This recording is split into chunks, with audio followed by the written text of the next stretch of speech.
Hey, welcome back to Velma's Diner. My name is Andre. What can I get you? Morning crowd, huh? Getting in some breakfast. Welcome back. It is May 18th, 2026. We're streaming on a Monday morning. For those in Canada, hopefully you have this day off. It is the May 2-4 weekend, Victoria Day. Here in Quebec, it's Jour de Patriote. It's Patriots Day, so we have the day off. And I thought, why not catch up on our campaign here? This, mind you, is André Patel playing through the Drowned City. This is scenario, I want to say five sounds right. And we're going deeper and deeper to really, we're almost on our way out. This is the penultimate one before we go to the first scenario. You'd go, if you go east, we went west, and then we'll be out and returning to Arkham. So it's been interesting. I think we've learned a fair bit about solo play when it comes to this campaign so far.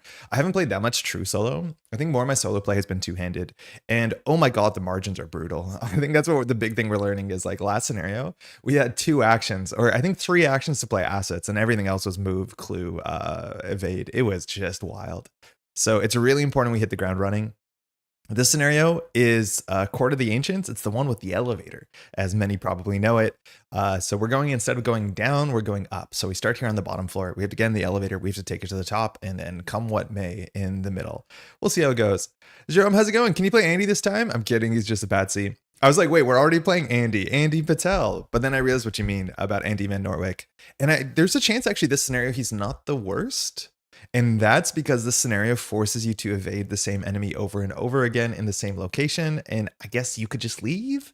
But I don't think he's going to do anything Olivier is not going to do better. So I think that's the other thing I'm appreciating. So far in solo play, mulligan good. Because if you don't mulligan good, you have no actions to draw unless you get your clickless card draw. So like opening with, staples like Olivier Bishop, we should probably do the math. But like last scenario, if we opened with Olivier Bishop, we would have gained like an extra, I don't know, like 9 actions. We move every turn.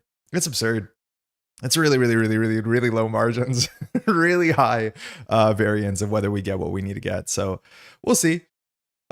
Just so we're aware, we will be returning on Wednesday evening doing our normal slot. This is just an extra slot. I usually play Monday with Arkham with the guys Monday evening. Today, that's not the case. So we thought Monday morning, why not? We're not doing too much on a morning we have off. So let's dive in. This is Court of the Ancients. So let's see where we left off in terms of the story. So there wasn't much of a prologue. There isn't too much story going on in this campaign so far. You just kind of go down a linear path. And so it says, check your campaign log. If the expedition headed west, proceed the Court of the Ancients 1.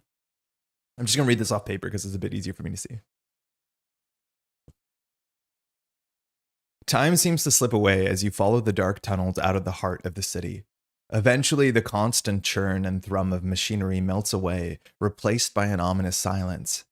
Andy has only just proposed that you turn around to find another route when the endless stairs come to a stop.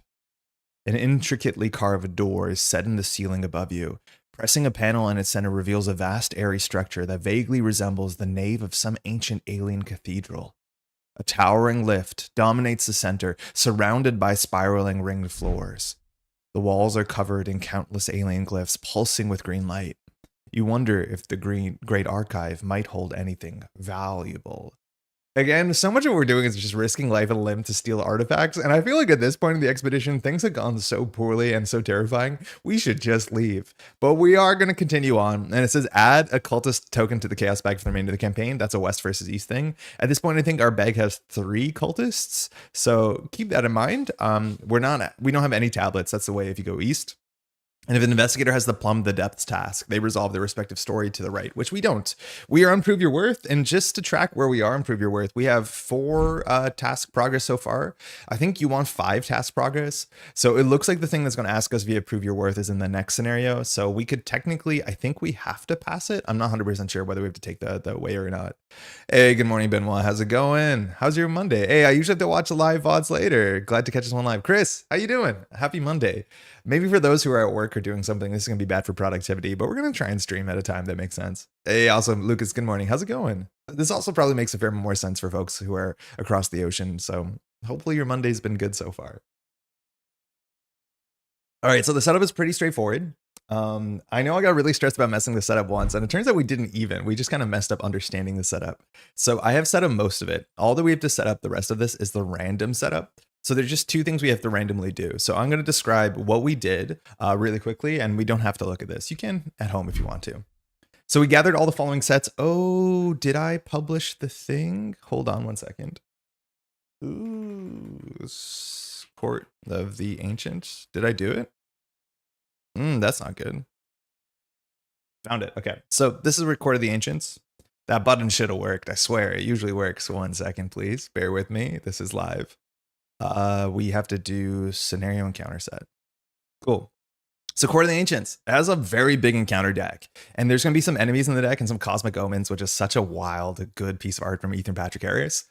This Domination set has one really scary peril card. Everything else is okay. Tortured Visions hits hand size and does willpower tests, which are not going to be great for us. We can't really clear them. Elder Mist, succeed by 2 stats, and Fighter of Book to, I think, discard cards. I'm not 100% sure.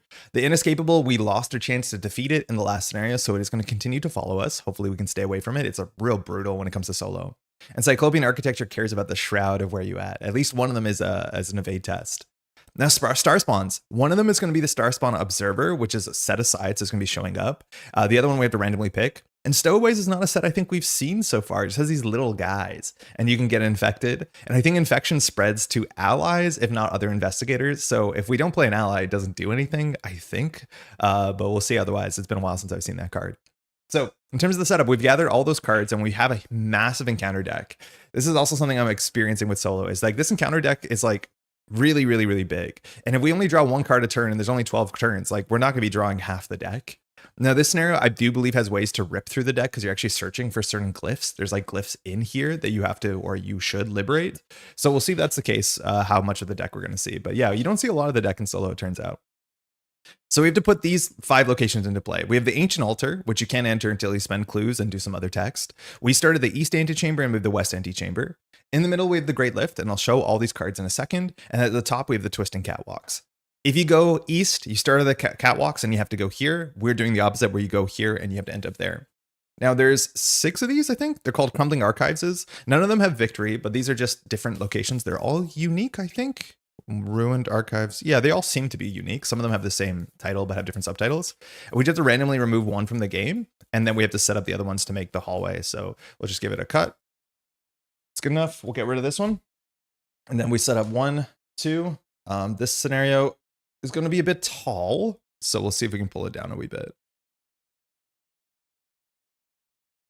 And so you basically have these like 2 sides of this tower, and then the elevator goes up and down through the middle while we start at the bottom. Again, if you go the other way, you go down, we are going up, which I put as the title of this stream because it's more catchy, but it turns out that's actually what we were doing. I thought for a second we might be going down. And so this thing's the elevator, and as you'll guess, it goes up and down, and we can visit every single floor to see what that apartment store has for sale. Our department store. Okay, cool. So then we gather the stowaway cards because we're going west. We build the act and agenda using the ones it tells us to.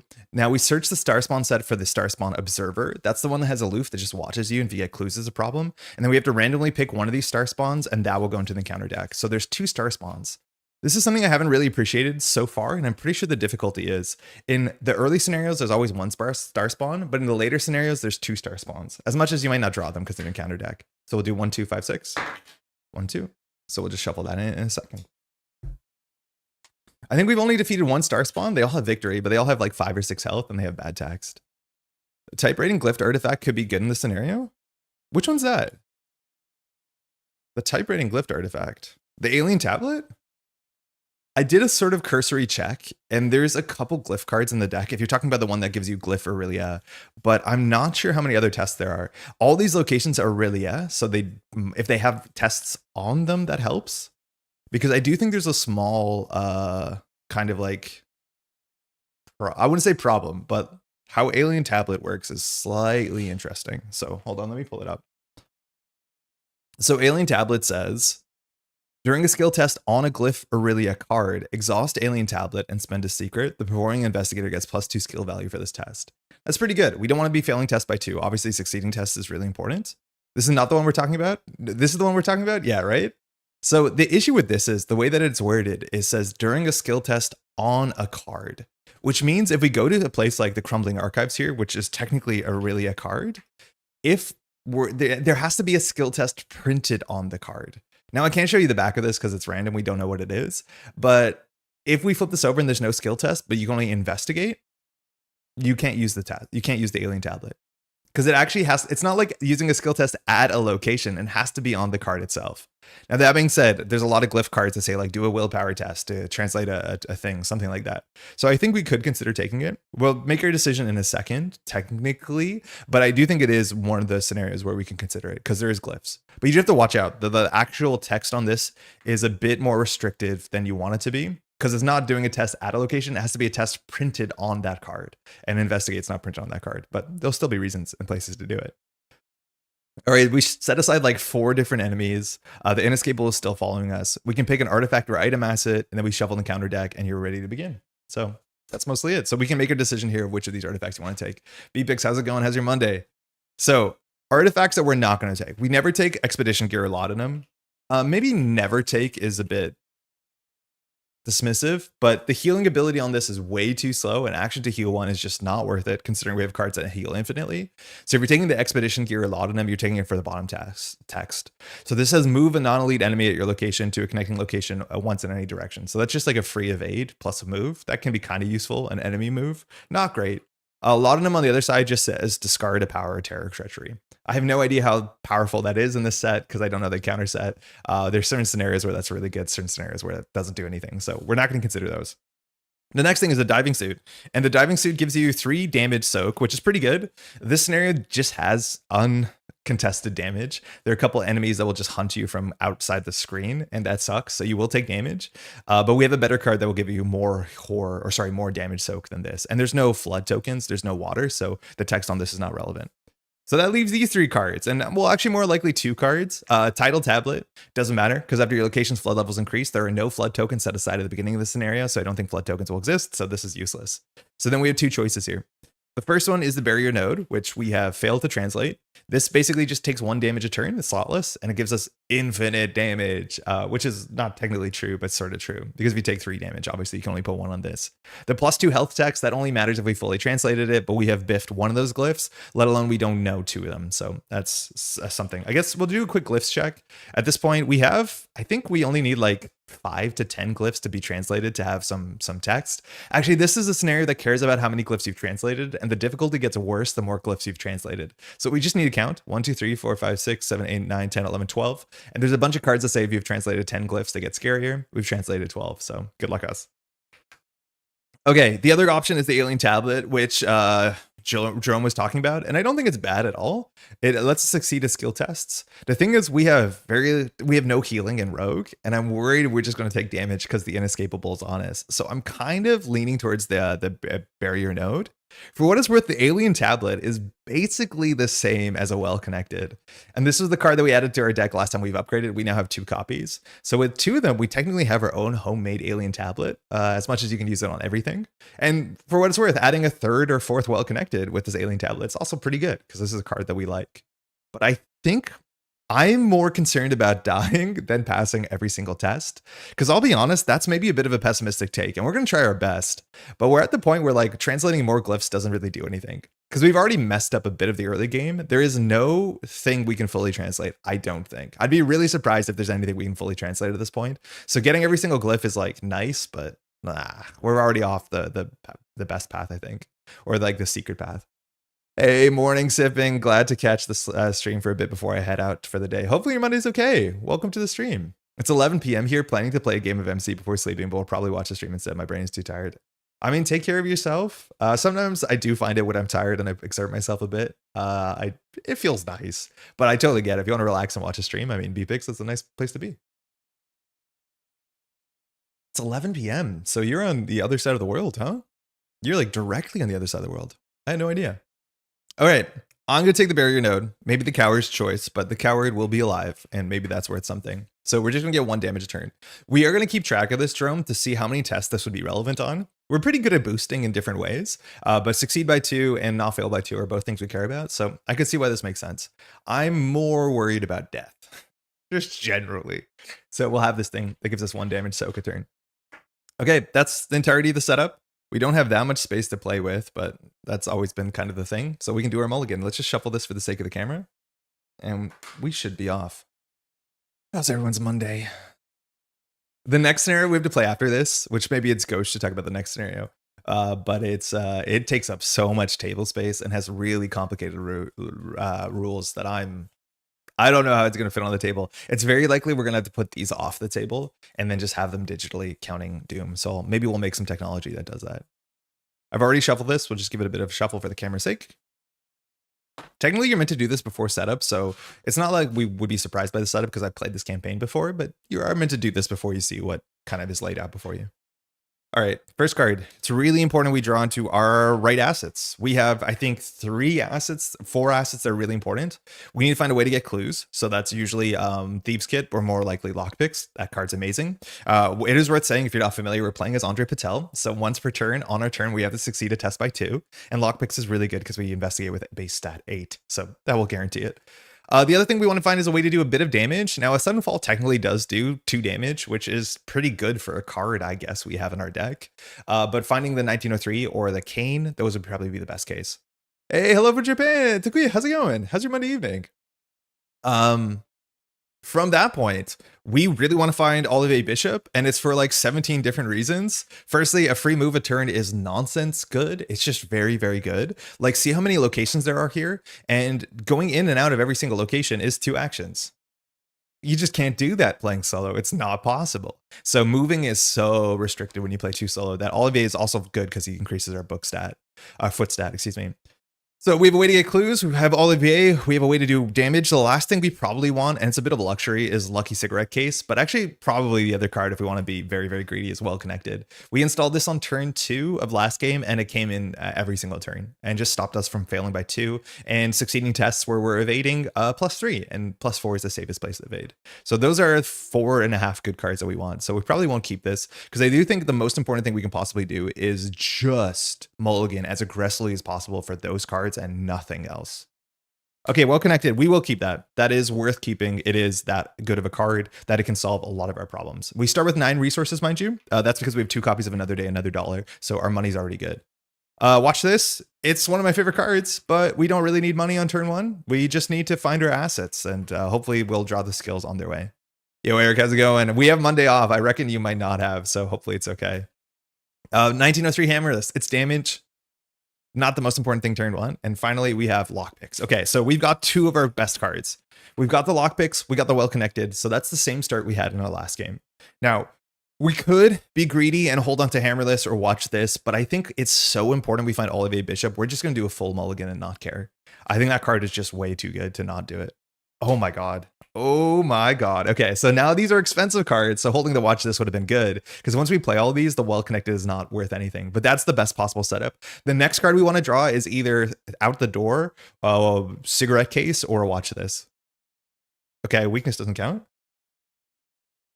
Okay, that's Know the Line. This is I still don't know the difference. These are the skill tests on a scenario card. I mean, that helps us not fail. And then we have a Cigarette Case. So generally a pretty good mulligan. Cigarette Case is just like a natural include for Andre. This turn, there's a lot of 1 per turn things that we want to do, so it's hard for us to play everything, but we might be able to play everything. So we'll shuffle these back in, because we'll see what the scenario puts in front of us. But Lockpicks is a 1 per turn ability we need to fire. Olivier is a 1 per turn move we want to fire. Cigarette Case is a 1 per turn card draw that we probably want to fire. At this point, our deck actually has a lot of weaknesses, but drawing extra cards is just like pretty good.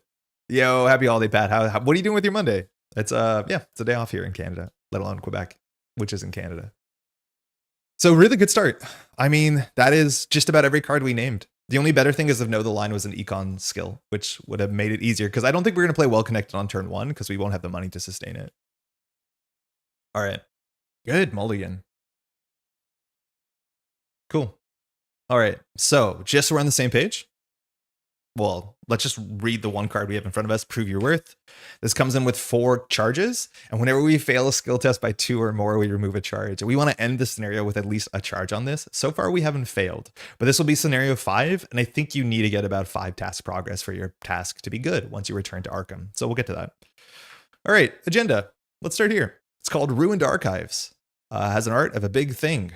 Every card art in this set, especially on the act and agenda, has a little person looking at a big thing. And I get it. That's terrifying. But it's used on every single card art. It's really, really funny. The massive tower rises above you, promising enticing knowledge and forbidden truths. However, the imminent peril of navigating the ancient crumbling structure comes into sharp focus as a chunk of obsidian crashes down nearby. For all its grandeur, you're not safe here. So we're in some sort of like massive library that is falling down around us. I do think a lot of people, myself included, focus on this scenario as being the elevator scenario because the elevator theme hits pretty a lot harder, I think, than the library theme. But elevator is like a fun mechanical hook, so I get it. The act is Steps of Giants. This is the same no matter which way you go, I'm pretty sure. So it says the halls and tall ceilings are divided into massive stacks like shelves of a library. There's so much you could learn here. As an action, spend a clue to discard the top 8 cards because there's only one investigator from the encounter deck. That's a big reason why the deck is as big as it is. Then you draw a glyph card discarded by this effect, which can be treachery. It can be an enemy too, I'm pretty sure. And then one at a time, draw each omen card discarded by this effect. I forget the name of the omen that this counter set brings in, but it has this really striking art by Ethan Patrick Harris that has an eyeball on it. We'll probably see it. It's probably a bad willpower test. It'll probably be a problem. Objective: after the great lift flips to its active side, immediately you're forced to advance. So the elevator's at the bottom, but it's inactive, so we will sort it out. That's it. We start here at the east antechamber. I think these all have a bit of flavor text. So, excuse me. My favorite ice art, little guy, big thing. Little guy, big thing ice art is great. Little guy get hit by a hammer. Little guy get hit by a different hammer. East antechamber, the floor is the chamber. The floor of this chamber is dominated by a large circular slab covered in intricate alien carvings. Walking on its surface feels distinctly different than other parts of the tower. The slab may cover a passage leading deeper into the city. I do want to say in the setup, there's a bit of rules text talking about how location adjacency works in this scenario. It's like super intuitive. It'll come up when it comes up, so we don't have to read it. We start here, so let's flip it over. East antechamber, 3 shroud, 1 clue. Fast action. On Aurelia, during your turn, investigators at this location can spend a clue or 2 clues if this location is flooded. So for us, it'll be 1 clue to slide the great lift down 1.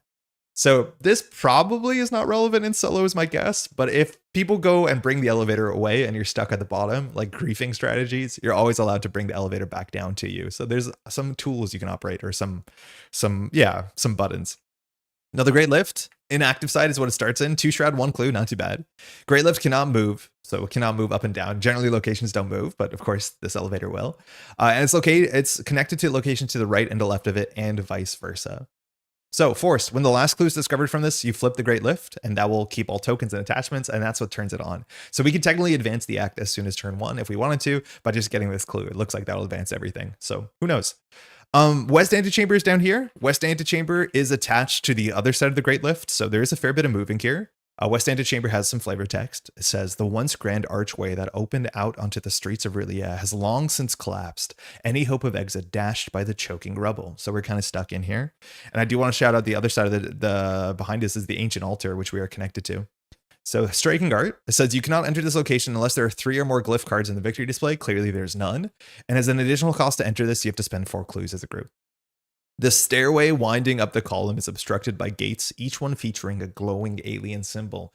It's like a Zelda dungeon. Find the symbols, open the symbol door. This is different because when you start going east, you start at the top and then you get the glyphs and then you come down and then you can open the ancient altar before you pop out from the east antechamber, which has an exit, if I'm not mistaken. This one is a lot harder because the glyphs are clearly not all down here. So you have to kind of go up to the library, find the glyphs, then bring the elevator back down, then go back to the ancient altar, which is again 2 movement away, and then go back up the elevator and then go up and then leave through the twisting catwalks, which if that sounds ridiculous, it is. When you play multiplayer, you can always leave someone down here because it's spend clues as a group, if I'm not mistaken, to open the ancient altar so that you don't have to like fully do everything. But it's just probably way too many actions for a solo investigator to realistically do. That's my read, unless we get really lucky and find a bunch of glyphs from the encounter deck, because there are a bunch in here. And reminder, we can always discard cards from the top of the deck to go find a glyph. So we could do it. The issue is there's not that many clues down here. So we'd have to get very lucky in like 3 different ways. This was actually the last scenario I played on my TDC campaign. We're in our way home soon. I take it you went west as well, right? You went the good old Andy route. Okay, so we're off. I think we have a really good start here. So our money's not gonna be great for a while. So well connected might not be worth keeping because this is gonna be 4 credits. This is gonna be 5, 6, 7. This is 9 resources. That's all the resources we have. Now, going down to 0 resources is not amazing because we have 2 copies of Watch This, and Watch This really wants you to have 3 resources to be able to play to gain 6, technically. I guess on the other side, we have 2 copies of Out the Door, and Out the Door is really good because we just gain 4 resources if we pass the test, and that's probably where we want to be drawing next. That being said, these are all really good cards, and so I could see us wanting to play. We can start with Lockpick's Cigarette Case, and then we can investigate 8 to 3. If we succeed by 4, we're in a good spot. We get an action back. Then we can play Olivier and use Olivier. In theory, we could play Olivier first, and it just boosts our stats. But I guess for that to make sense, let's look at the tokens here. So, Skull, we have 2 of them. Minus X. X is the number of glyph cards in the victory display. So that's amazing. We have 4 zeros in the bag. That's really, really good for André. Now, the Cultist, I think we have 3 of them now. It's -2, instead -4 if there's a stowaway enemy at your location. We shuffled in, I think, 3 stowaway enemies, so that's not gonna be super, super likely. I don't know if any of the enemies that we're gonna run into naturally have that text. Maybe some of them do. So -2 is fine. And then we have 2 fish face, if I'm not mistaken. I'll check in a second. -4, that's pretty bad. So there's 3 -4s in the bag. And when we want to succeed by 2, let alone not fail, that's not great. If this token is revealed during an attack or evasion, take 1 damage or horror. That's terrible because notably that doesn't care if you succeed or fail. And I'm now really happy we took the barrier node because anytime we reveal the -4 on an evasion, we just take a damage and that damage is free. So I think we made the right choice. Hey, Gelhar, ça va? Hello, Andre the YouTube star, back to playing Andre the movie star. I mean, it's all one big continuous universe. Where does it start? When does it end? How's it going? I don't know if you play Arkham. I'm assuming you do to some extent. Welcome. Hopefully your Monday's good. It's nice to stream at a time slot that makes more sense for EU. That's cool. Okay, so not too bad. I'm just going to check to just do a little sanity check that we're on 3 cultists, 2 skulls, 2 fish face. Yeah, so exactly what we thought. And then it's the standard like setup. It's +1, 2 zeros, 2 9, 3 -1s, 2 -2s, and -3, -4. Elder sign auto fail. Oh, there's the Elder sign. These are Orbits tokens. These are the older print run of them. The newer print runs, I think, have more obvious color, but the color's a bit muted because we have them in the capsules, and some of my capsules are a bit foggy with age. I played a little bit. Yeah, it works better for Europeans. Yeah. Yeah, the classic afternoon streaming lifestyle, which content Andre used to have. Who's content Andre in this sentence? Okay, so if we install our our lockpicks, and we do a test, we add our 2 stats together, so we'll be 8 to 3. So if we pull a -4, we don't succeed by 2. But if we pull anything else, we succeed by 2, which will get us the action back. So I think we can just start there. If we want to hedge around the 3 symbols, I guess we might as well just mag dump. But we can't mag dump because if we dump 3 cards on the table, we have spent 3 actions playing cards and we can't do a test. So we can't play Olivier, cigarettes, and lockpicks. So I'm just going to do lockpicks and cigarettes. This microphone seems way more in the way than usual, and I think it's because our cards are lower than normal. So we're going to play these 2 for our first 2 actions. Lockpicks costs us 3.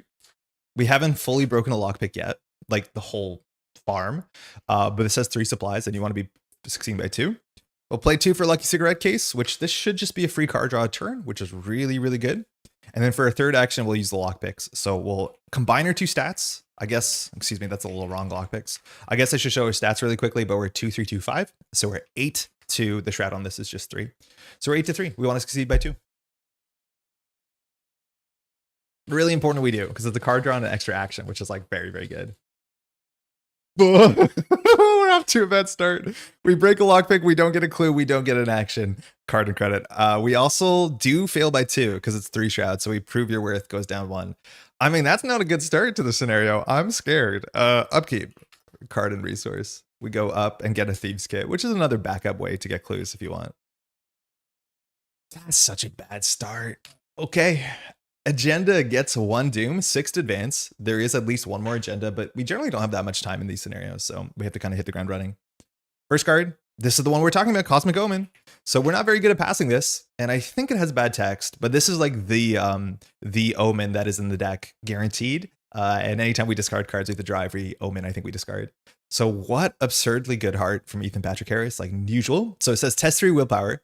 If investigators have translated 10 or more glyphs, which we have, this test gets +2 difficulty. So it's a 5 willpower test, and we have 2 willpower. Like we're just gonna fail these, which means prove your worth is probably not gonna go through. That sucks. So if you fail, you must either shuffle 1 glyph card in the counter deck or take 1 direct horror and discard randomly from your hand. Yeah, it's gonna hurt. Okay, so the discards from our hand, these two are really good. These two don't matter. Now we could do Know the Line. Know the Line will give us +3 because this is a scenario card, which puts us 5-5. That doesn't make it guaranteed to pass. We technically pass on 6 out of 16, so not good odds. I think it's about 6 on 16 tokens. Maybe at this point it's 6 out of 18. I forget how many tokens. We've added tokens. So it's probably like 6 out of 18. So 1 in 3 chance. So we have a 33% chance of passing. But the issue is if we pay this and don't pass, we have a 1 in 3 chance of knocking out all of a bishop or well connected. Ooh, that was a good one. And then that is like, I would say game losing. So here you could probably just do the raw stats, where the raw stats say that like keeping Know the Line is better at increasing your chance of not losing the good card, because it looks we're going to lose the good card anyways, or lose a card anyways, because Cosmic Omen's 5 willpower test is nonsense. We also take a horror, which like, that's not good. I don't think we commit Know the Line to this. I think we're just going to tank it. So we're just going to do 2-5, which let me just go ahead and do that.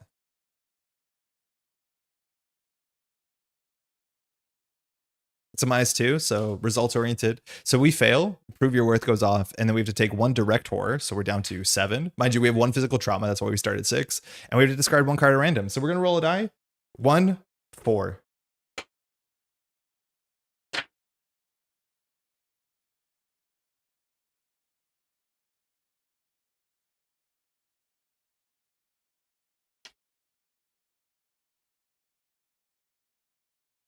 Things were really good for a moment there. Like, just for a sweet little moment. We had everything we wanted and more. And then it got really bad really fast. We lost 1 boost stat for the whole game that we use on every turn. We lost a free move a turn. And we lost 2 damage soak. Yeah. Prove Your Worth is half done on turn 1. Okay, onward and upward we go. Now, why do clues matter? We genuinely don't know. This place needs clues, but I mean, I guess we should get the clue here. Wasn't the card you were missing a lot in the last game? Yeah, that was the most important card. Olivier Bishop is like the best card in the deck, let alone for solo. Like, Olivier Bishop is absurd. A bit of soak is nice. +1 evade is really good when you have to succeed by 2, and we were using our evade for everything. And then having a free move a turn, especially a move that like enemies don't attack you with. I mean, that was a 1 in 4. So if we lost this, it'd be fine. If we lost this, it would be fine. So that was just the worst roll. All right, onwards we go. I mean, what can we do?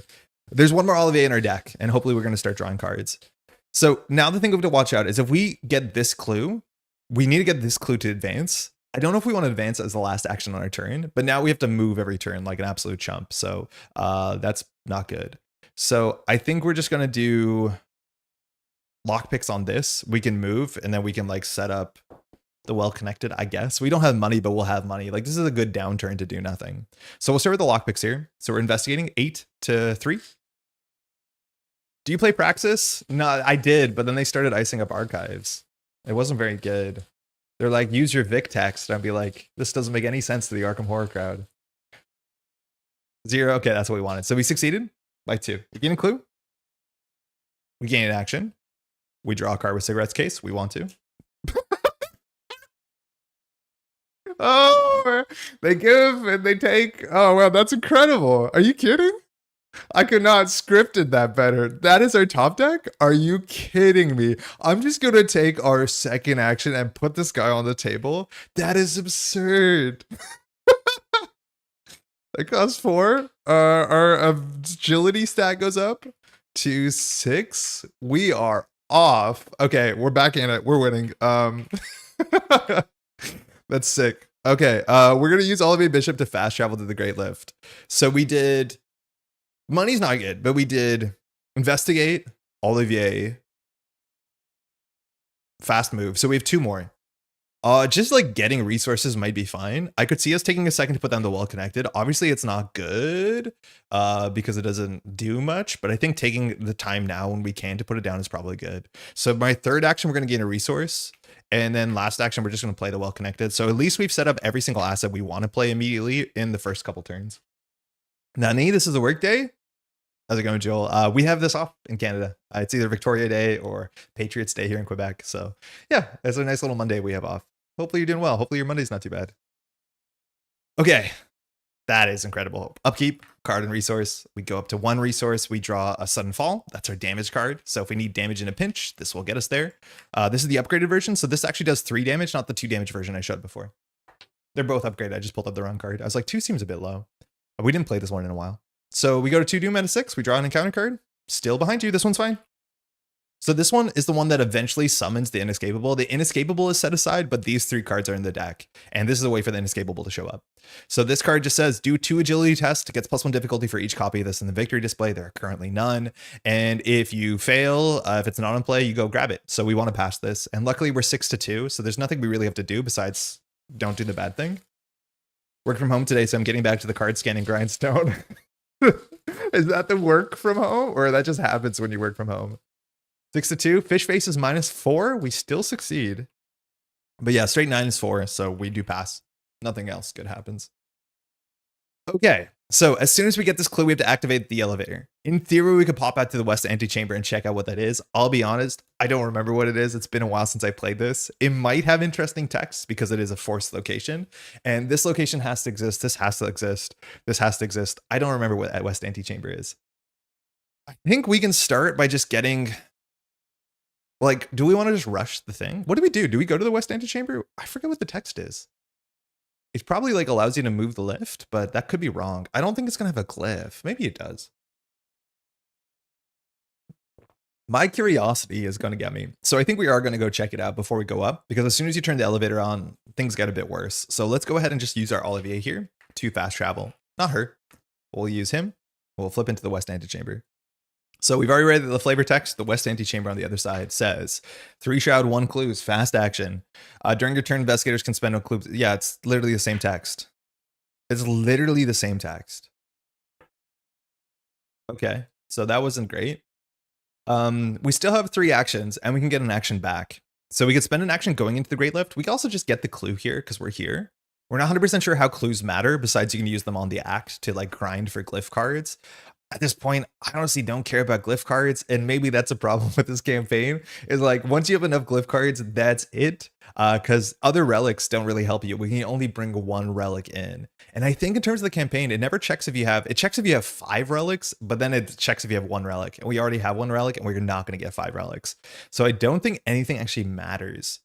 That's such a bad sentence to say 2 turns into the game, but we'll just keep that in mind, that it might not be the most important.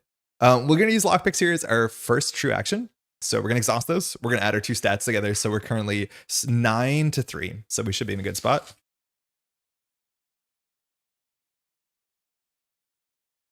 -2. So we succeed by 2. So we get a clue. We get an action back. And we're going to choose to smoke. Smoking's cool. We get another well-connected. You can not play 2 of these. So this has icons on it.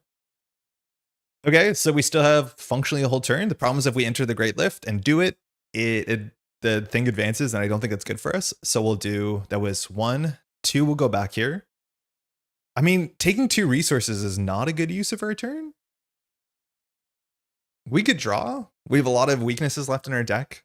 There's only 1 more card we really want out of our deck right here, which is probably the Polished Cane. It's not good against elites, but allows you to fight and evade at the same time, which is nice, let alone with better stats than our 2 fist. So that's cool. But I think here we just take 2 resources because that will matter. Forget what happens when you advance the elevator, but I know if something bad happens. I just don't know if we can react to it. I'm assuming we can react to it. The thing is, like, our book test is 3-2 here anyways. There's no bad fail clause. Like, none of these are actually bad if you fail. So we could just do it with an action left. Yeah, let's just do it. A resource is good, but clicking for a resource in solo doesn't seem right. So let's go do the test here on the lift. What is it called? The Great Lift. That's pretty humble to call it that. 3-2. It just lets me do it if I'm waiting for a coworker to respond. They often take multiple hours. If not days. You're sitting there scanning for days. All right, we're going to just do a base 3-2. -1, we get the clue. And so we have to immediately advance. And remember, we have 1 more action left. So hopefully that's not too bad. So the act says Steps of Giants. After the Great Lift. Oh, hold on. I guess we flip this first. This is when the last clue is used off of this. Already failed Prove Your Worth twice. Yep. Yeah, we pulled auto fail on turn 1 and then failed the first encounter card. So like this might be a wash, but we've actually been pretty good at this thing. So when the last clue is discovered, flip the Great Lift. So this is the active Great Lift. So this is where we want to be. So it's connected to locations left or right. And when you successfully investigate this location, which at 0 shroud, you're still allowed to investigate anything, even if it has no clues. Instead of discovering clues, slide the Great Lift up or down once, and you may spend a clue to slide it up twice. So again, we could just like run towards the exit. We have enough clues to do that, but that's now where our clues are going to matter. Okay, so now we do have to advance. Yeah, Gilhar, we messed it up. It wasn't our fault. This is the act. So we have to flip this over. We advance. This is called Tyrant Unleashed. I mean, that's not good. So welcome to evading a thing over and over again. Ancient gears unused for millennia grind to life with a gut-wrenching sound. The lift shudders erratically as a massive creature claws its ways up through one of the holes in the floor. It would appear this monstrosity resided on the underside of the lift, and you have awakened it. Spawn the set-aside colossal tyrant enemy at the Great Lift. Yeah, that's it. Choose an investigator at the Great Lift to test 3 agility. If they succeed, exhaust the colossal tyrant. So it's pretty important that we deal with this and get it exhausted. 3 evade is the same that its evade actually is naturally. So like, I guess this just saves you an action. But luckily we're 6 to 3, which is not guaranteed. This thing we need to deal with. Problem is, it has 9 health. It also can't move, which is why Olivier Bishop is technically so good, because we can just leave its location, and massives do not follow you when you move, so this will just stay here, which means you can just like duck out. However, the text on this is absurd. It says, when the enemy phase ends, if there is no investigator at Colossal Tyrant's location, deal 1 direct horror to each card with sanity at each adjacent location. This means we basically have to always end our turn on the Colossal Tyrant, because I don't know why, but that text does not care if it's ready or exhausted. That just always happens. So it basically says if we ever end our turn at a neighboring location, we have to take a horror. And we have to take a horror, excuse me. We have to do a direct horror to each card with sanity, which means not only does André have to take a horror, it just one-shots Olivier Bishop, who only has 1 horror. Excuse me, we're meant to put soak on him. I don't know if this is meant to be like that. This has always been so weird because you basically can't not be here, which means Olivier Bishop's also so important because we want to basically leave, get a clue, go back, and just babysit this. Every turn we need to both evade it and stay on its location. It has 9 health as well, so like it's not very likely we're going to be able to evade this thing or kill this thing. But yeah, that's us now. That is the thing that we have to babysit. This is a very weird scenario in terms of the enemy design.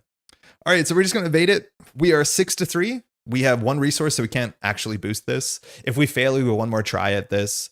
At this point, this thing is not a stowaway. So if we pull the -4, it's actually totally fine, which is good. Because -4, oh no, sorry, it doesn't care about stowaways. This token is revealed during an attack or an evasion. So we actually can just end up taking damage on this anyways. So yeah, there's 2 of those. So we're just still going to do a 6 to 3 here. If we biff this, we might actually like boost the second test because there's not much we have to do on our last action. 6 to 3. 0. Nice. It's evaded. I'm just going to keep its health over here because it'll be easier to track, but as much as this might be confusing. So it's exhausted. We go on to the next act. It's called Escape the Tower, and this is the one that we get because we are going west. Escape the Tower version 1. Okay, so Escape the Tower version 1.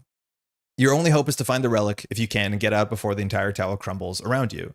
So if you're at Twisting Catwalks as an action, you can resign. Mind you, that's just up there, and there's nothing that stops you from entering that location. As an action, spend a clue. Discard the top 5 cards or 8 cards if you're solo. Draw a glyph. Draw each omen discarded this way if each surviving investigator has resigned. So we're at a weird spot because we can end this scenario in like 2 more actions. All we have to do is spend an action to move this twice, an action to move it once, fast move out, we can resign. Right? Like you can just leave, which means we will largely spend as much time setting up the scenario as playing this scenario. Now, so the question is, what are the other things you can be doing? And the other things we can be doing are getting victory, which in the chapter 2 card pool doesn't seem incredibly important at this point, and or finding glyphs. And finding glyphs functionally doesn't really matter that much anymore because we're not going to get the true ending. They do give you victory, but we're at the point where like we can't translate the one relic we care about. And there is a relic in this location, but we have to go back down to the ancient altar, and that seems probably very difficult. Notably, the ancient altar is the one place the Colossal Tyrant's text does not hit you, because the Colossal Tyrant's text hits you if you're at a neighboring location, and this is not a neighboring location. It's the only location that's not neighboring. Now, the thing you can do is technically like get off the elevator and move the Colossal Tyrant up, but it's not something you can do in solo. So in theory, someone can like move the Colossal Tyrant up and then get out of the elevator, and then someone can operate the elevator at the bottom and pull the Colossal Tyrant down, and then you're stuck up there. So I guess you're kind of trapped until this person pulls it down. But you technically can like strand the Colossal Tyrant, as much as that's not like a sustainable solution. But yeah, I don't have many things that I want to do right now. There's just not much we should be doing here besides like kind of leaving. Regardless, we'll move the Great Lift up once just to see what holds what exists right above us. So we're gonna investigate. We're just gonna do 3 to 0, and when you successfully investigate, we can slide this up 1 or 2 if we want to spend a clue. Let's just slide it up 1 and check out what these locations are. So we're not a total spoil sport. So we'll do 3 to 1. I hope nowadays I've actually spent a concerning amount of time scanning EVR cards. There's a lot of cards to scan. Fish face, so we fail. We don't fail by 2 because you can't, it's -0. But the text on this doesn't punish us. It says it's revealed during an attack or invasion attempt, so we just fail. And that's it. Upkeep, card and credit. We get a 1903 Hammerless, which technically can do 8 damage to this Colossal Tyrant. And that is technically the one thing that we could consider doing, is just destroying this thing. It fights at 3, so we can evade it, put down our Hammerless, and just start shooting it. And probably that's all we're going to do for a bit, is just sit here and fight this thing over and over and over again, because there's not much else we have to be doing. It's massive. It sits on the lift. That's all. We ready everything? We did our upkeep. Yeah, we already did our upkeep. Yeah. This goes to 3 of 6. Let's draw a card. Tortured Visions. Okay. Willpower test. Never good for us. So test 3 willpower. This test gets +2 difficulty with 3 or fewer cards in your hand. If you fail, take a direct horror and discard randomly a card from your hand. So this is not the most important. We are not having enough money to boost Well Connected. We definitely want to get our money up. We have 4 fast money cards in our deck that we can draw into. Discarding a card from our hand is not super impactful. This is our 1. We have like 2 good cards. It's 3 willpower, so we are totally capable of failing by 2, which that's technically a reason to leave. It's like prove your worth might be worth more than any of the victory we can get from here. So are we going to boost on this? The question is, does Know the Line do anything better for us? And I think Know the Line will have text that matters on glyphs. This is pretty low value, but the other willpower test that we've seen is a 5 willpower test, and that's not worth, like, anytime we draw one of those, we're in a bad spot regardless. So I could see us. I'll just go ahead and Know the Line on this one. So we're at 5 to 3.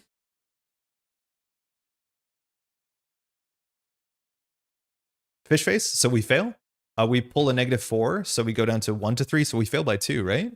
We go 5 minus 4 is 1. Yeah, we fail by 2. And so now we have to take a direct horror, which we've taken a fair bit of horror, and then we have to randomly discard a card. So we'll roll 1 to 4, left to right. We discard a Sunfall, so we just lost 3 damage, which is a bummer. Especially because that's our damage that's like very not action intensive. So it's very easy for just us to like hit something for 3. That's a good card. At least the upgraded one. I'm not a big fan of the unupgraded one. Okay, so we always have to evade this thing. We're 6 to 3, so it's never guaranteed. If we have a way to increase our stats by 1, it's guaranteed, but there's a bunch of -4s. There's 3 -4s, 2 of them will just do a damage to us. We're getting a bit beat up, but not concerningly so. I think we just evade the Colossal Tyrant, and then we investigate. And that's it. If we don't succeed by 2 on the Colossal Tyrant evade, we'll definitely succeed on the investigate. But again, with the Colossal Tyrant, we just have to always end our turn here. Otherwise, we lose so much. Because again, this text doesn't care if it's ready or not. When the enemy phase ends, if there are no investigators here, which for solo, good luck. You have to deal direct horror to ourselves and kill all of A Bishop, which is obviously not something we can afford to do. So we might play our gun here and just start shooting, because that'll be better. And it has victory. Victory 1 on a 9 health is so absurd. Okay, so we'll evade 6 to 3, no boost.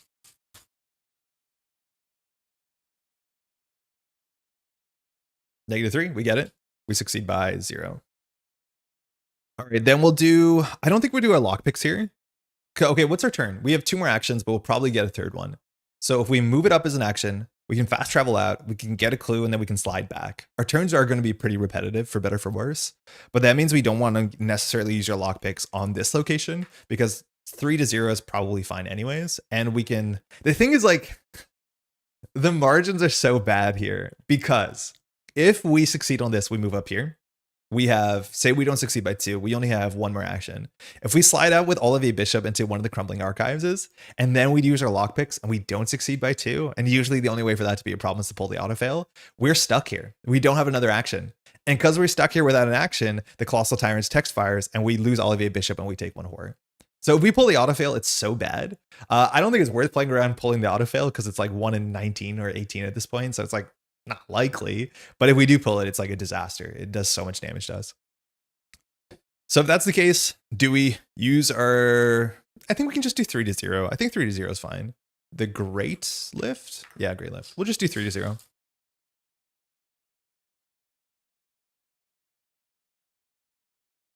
+1. Nice. Succeed by 2. That's good to get this now. So we'll succeed by 2.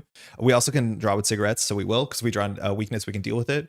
We drew Prestidigitation, which is really good if we want to jump down to fighting the Great Tyrant. That's good. Now the Great Lift, we can spend a resource. Sorry, you can spend a clue, and we can slide this thing up. So we're only going to spend 1 clue.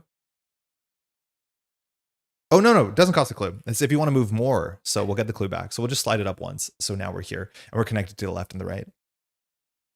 Yeah, this says you may spend a clue to slide it up 1 additional time. Okay. So we spend 1, 2. We're going to use Olivier here. We're going to go, I guess, right? It's random. All of these have the same text. I guess we should read them. The pathways wind and twist, making it impossible to navigate the crumbling structure. It would appear that the lift platform in the tower center is the only way up or down. Little guy, big world. The art's actually really good, though. Luminous Archives. This one is specifically the Archives of Memory. So it comes in with 3 clues, 2 shroud. When the investigator phase ends, if there are clues on Luminous Archives, shuffle each glyph treachery from the discard pile into the counter deck. Technically, that's something we should be pursuing, is finding glyphs off the top of the deck, I guess. And then double action to search the counter and discard pile for a glyph card and draw it. Currently, there's no glyphs in the discard pile, so this doesn't matter. So it's just a 2 shroud location. But then also, like, why do clues matter? Like, this scenario, the only thing to do in this scenario is to choose to actively participate in this scenario. And I don't see an incentive to. This is terrible, Andre. You should not say this. But there's not a big incentive to participate in this scenario. All it is finding a bit more victory by risking it by a lot. Usually in scenarios, there's like narrative reasons. I guess the thing is because we know a bit more of the meta progression, but like finding the thing that's in here is not going to make a big difference to your investigation. Because there's just not a lot of breakpoints that are granular based off of how many artifacts you found. So, but in theory, I guess we're here. I guess we should just get a clue while we can. So we did evade, test. So we have 2 more. So we'll use lockpicks here. So we're 5, 6, 7, 8, 9 to 2.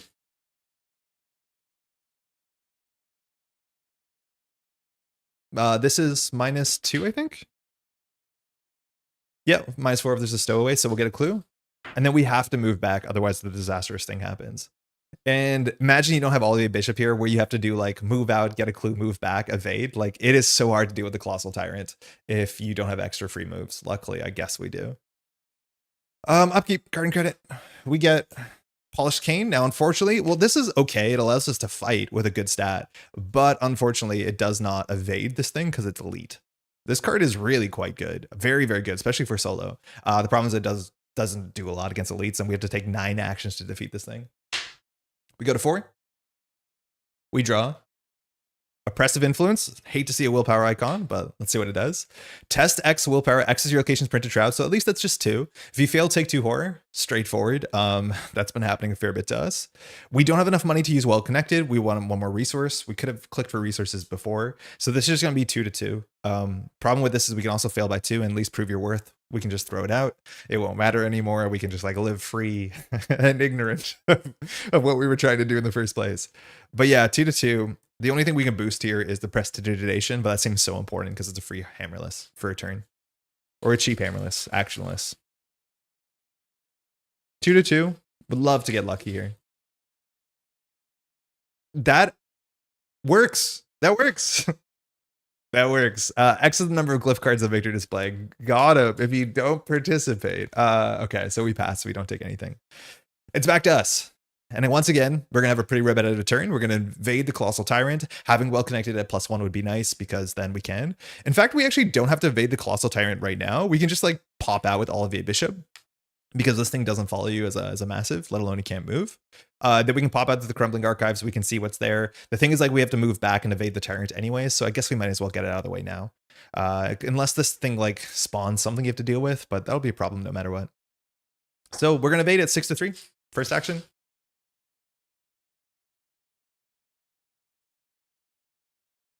-1. Succeed by 2. Evade. Get an action. Draw a card. Another lockpicks, not super important, but it's nice to have more of these for some prestidigitation if we have to like throw something out.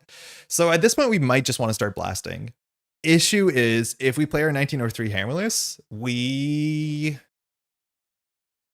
I wonder if we actually take a hit from the Colossal Tyrant just to be able to shoot it 4 times. So this thing allows us to fight with our 6. So we're fighting 6-3. Now the Colossal Tyrant doesn't have retaliate, but 6-3 is not guaranteed. it's like 70%, 80, 75% just about to pass. I think we have like 18 tokens. And in terms of 6-3, there's a -4 and 2 fish faces and auto fail. So it's about a 4 and 18. So pretty good chances to succeed. And if we just spend our whole turn doing this, let alone if we succeed by 2, that would be nice. We can do 8 damage and empty the gun. The problem is we only have 3 actions here. So we prestidigitation this out. It's not that bad. It's like could be better. But the good thing about the Colossal Tyrant is the Colossal Tyrant says when the enemy phase ends, if there are no investigators, then you have to do a direct horror. And this thing only hits us functionally for 1 damage because we can put 1 on the barrier node and we can even put 1 on Olivia Bishop if we want to, which probably is okay. A bit of a risk there. So I think we probably just knock out the Colossal Tyrant. And then once we knock out the Colossal Tyrant, we're probably allowed to just like chill and experiment with the encounter deck and find some more glyphs. That's probably just a better thing to be doing in terms of vibes. But the issue is like, yeah, we haven't drawn a money card yet. So we play the 1903 Hammerless. We can just play it. If we play it with Prestidigitation, we play it actionless. It only is there for 1 turn because I don't think there's another item we want to bounce just yet. But you play it for technically 1 cheaper, which is nice. So we can install it. We could shoot 3 times, which could do up to 6 damage, dropping it to, 3 health, which like is within the realm of possibility. I think it's better that we just play the 1903 Hammerless here and take a couple shots, and then we finish it next turn. We don't have to do anything too super aggressive, and we can always bounce it later with our prestidigitation. So action 2, gun. We will just play gun. Comes in with only 4 bullets, and does 2 damage when fighting an evaded enemy, and allows us to use our foot, which is good. Oh, it doesn't exhaust, right? Cool. So that's 2 of 4, 3 of 4. Gun will shoot. So we're just going to attack 6-3. It has no active text at this point.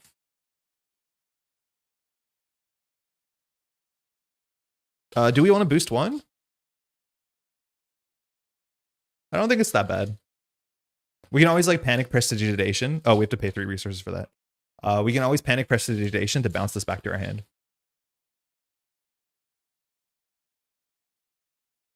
0. That's good. Does 2 damage. We're going to take it off of here.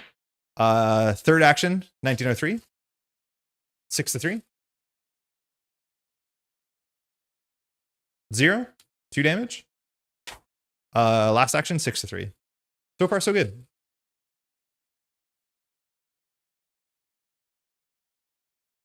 Elder Sign. Sick. That's money. We like money. I believe this is just gain a resource +2. Oh, excuse me. Gain a resource +2. So we'll take 2 damage and we gain a resource, which we definitely want resources because our cards care about those. Good turn. We should be able to knock this out next turn. We're probably going to have to prestidigitation a polished cane or something because we only have 1 more bullet in here. We'll see how the last health comes through, but that's it. Upkeep. Card and credit. Yeah, that's probably what we should have done a while ago. Thieves Kit. Okay. Another copy. This is ready. This is ready. That's that. So maybe that was actually a good prestidigitation turn, but it's nice to have prestidigitation on tap. This goes to 5. We're the witching hour, so we probably want to deal with this sooner than later. We draw 1 encounter card. It's a stowaway drone. Okay, so this is one of the stowaways. Aloof patrol, so it's not on us. It has 1 health, so this is good for the cane. It says, when the enemy phase ends, place 1 doom on another non-elite enemy of this location, then discard stowaway drone. It's forced, so this text won't matter. Because not only are we advancing this round, but there are no other non-elite enemies. We will deal with this with our polished cane in the near future when we need to, but not a bad encounter card. Okay, luckily we have 2 resources, which means we can prestidigitation back the Hammerless, but we had to do it last turn. So we're not going to be knocking out the Colossus. I'm assuming we're going to be evading it, We'll shoot it once, and then we will prestidigitation the polished cane out, but then we're running out of hand slots. Prestidigitation is a tricky card because you have to bounce a card, but also the card you have to play has to be like, you have to worry about slots. So this would have been really good if we drew the card that we discarded that allows you just to do 3 damage when you push it off the roof. No matter what, we'll start by evading the big thing, the Colossal Tyrant. 6-3.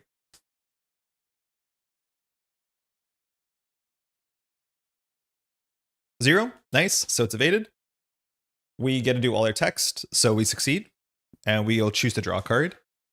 Easy Street. This card is just a whole bunch of wilds based off of our money situation. Not good right now. It's just one wild. One more resource will be Unexpected Courage.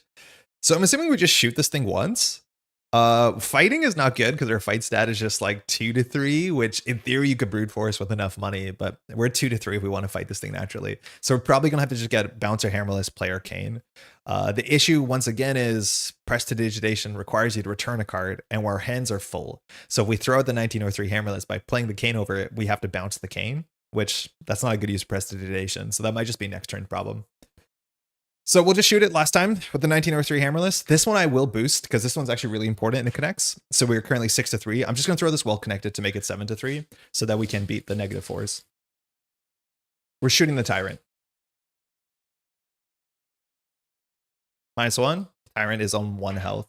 We have 2 more actions. So yeah, hand slots are hard with Prestidigitation. I don't know. We'll probably still need a 1903 Hammerless. But yeah, this thing bounces at the end of the turn, right? This says, play an item acid from your hand, reducing its cost by 2. When your turn ends, return an item acid you control. So not amazing because our 2 hands are full. So we want to figure out how to bounce something else, which means the lockpicks has to bounce. That sucks. That's not great. We have 2 more actions and we have an Olivier. Getting money would be good. Technically, we have no way to boost our fight stat with our icons. These are all different icons, not fight stat boosting icons. That makes sense. What do we do here?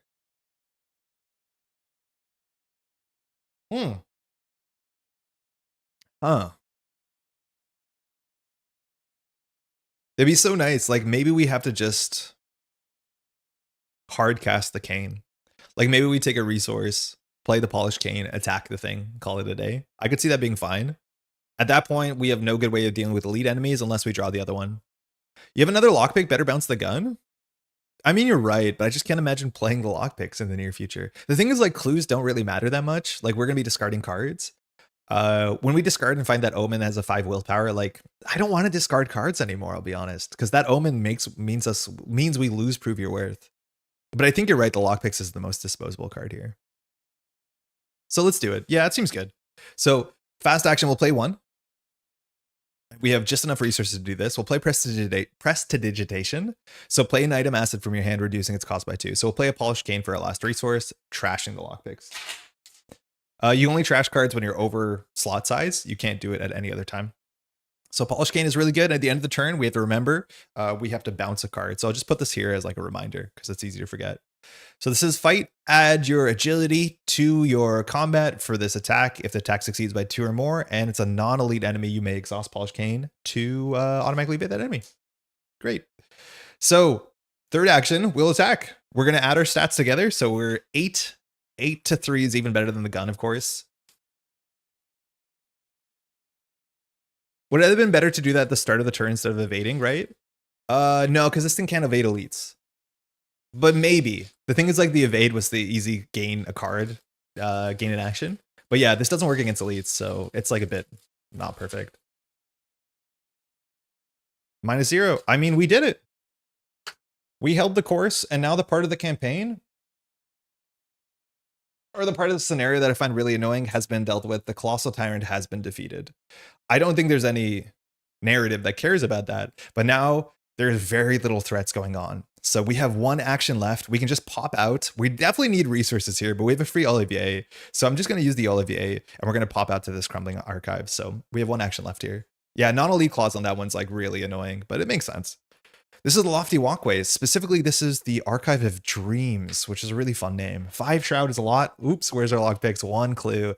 Gets -1 Shroud for each glyph card in the victory display, and notably the Colossal Tyrant is not a glyph, it's a Monster Abomination Elite.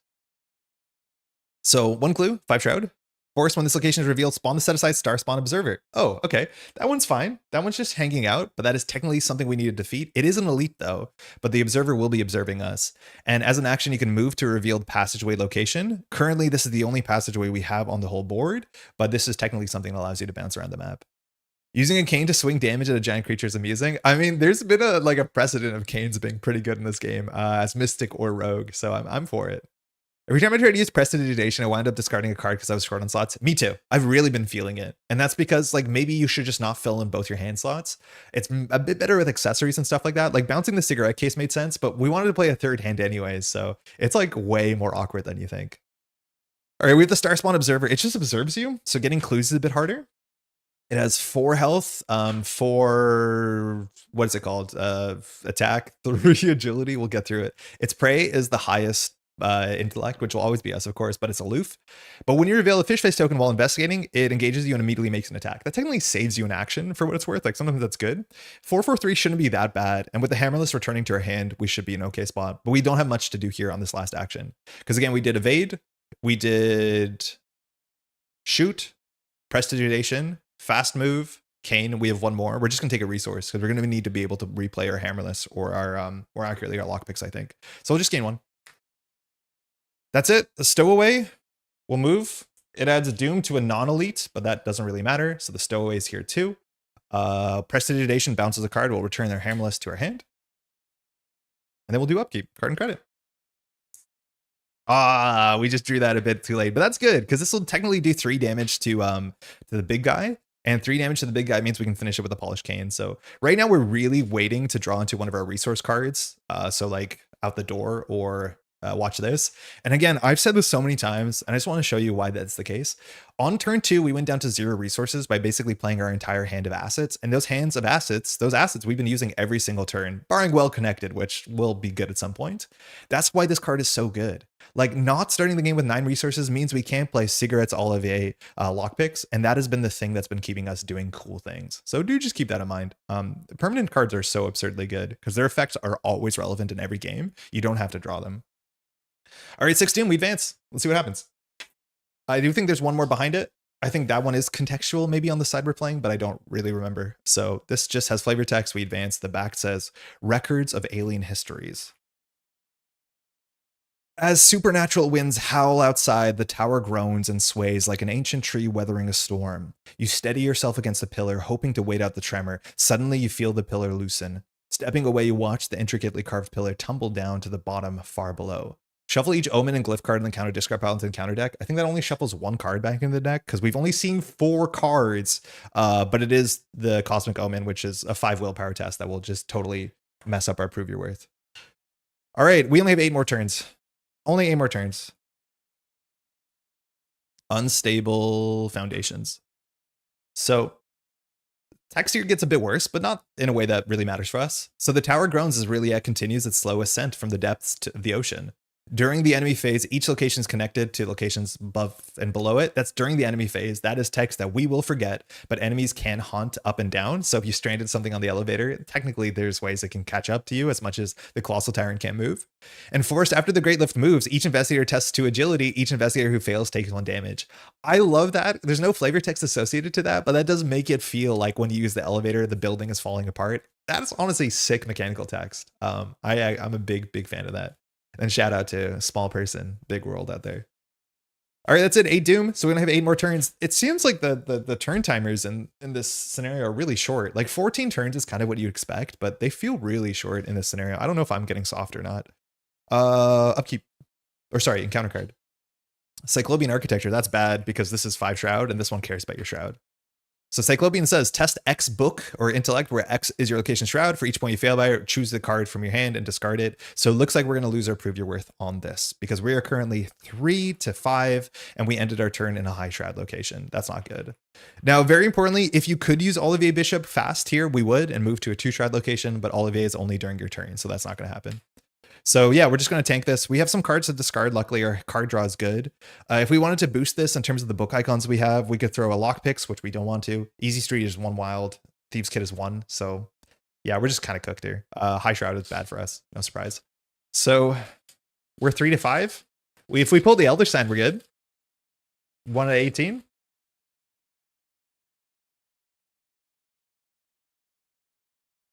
Okay, it's autofail.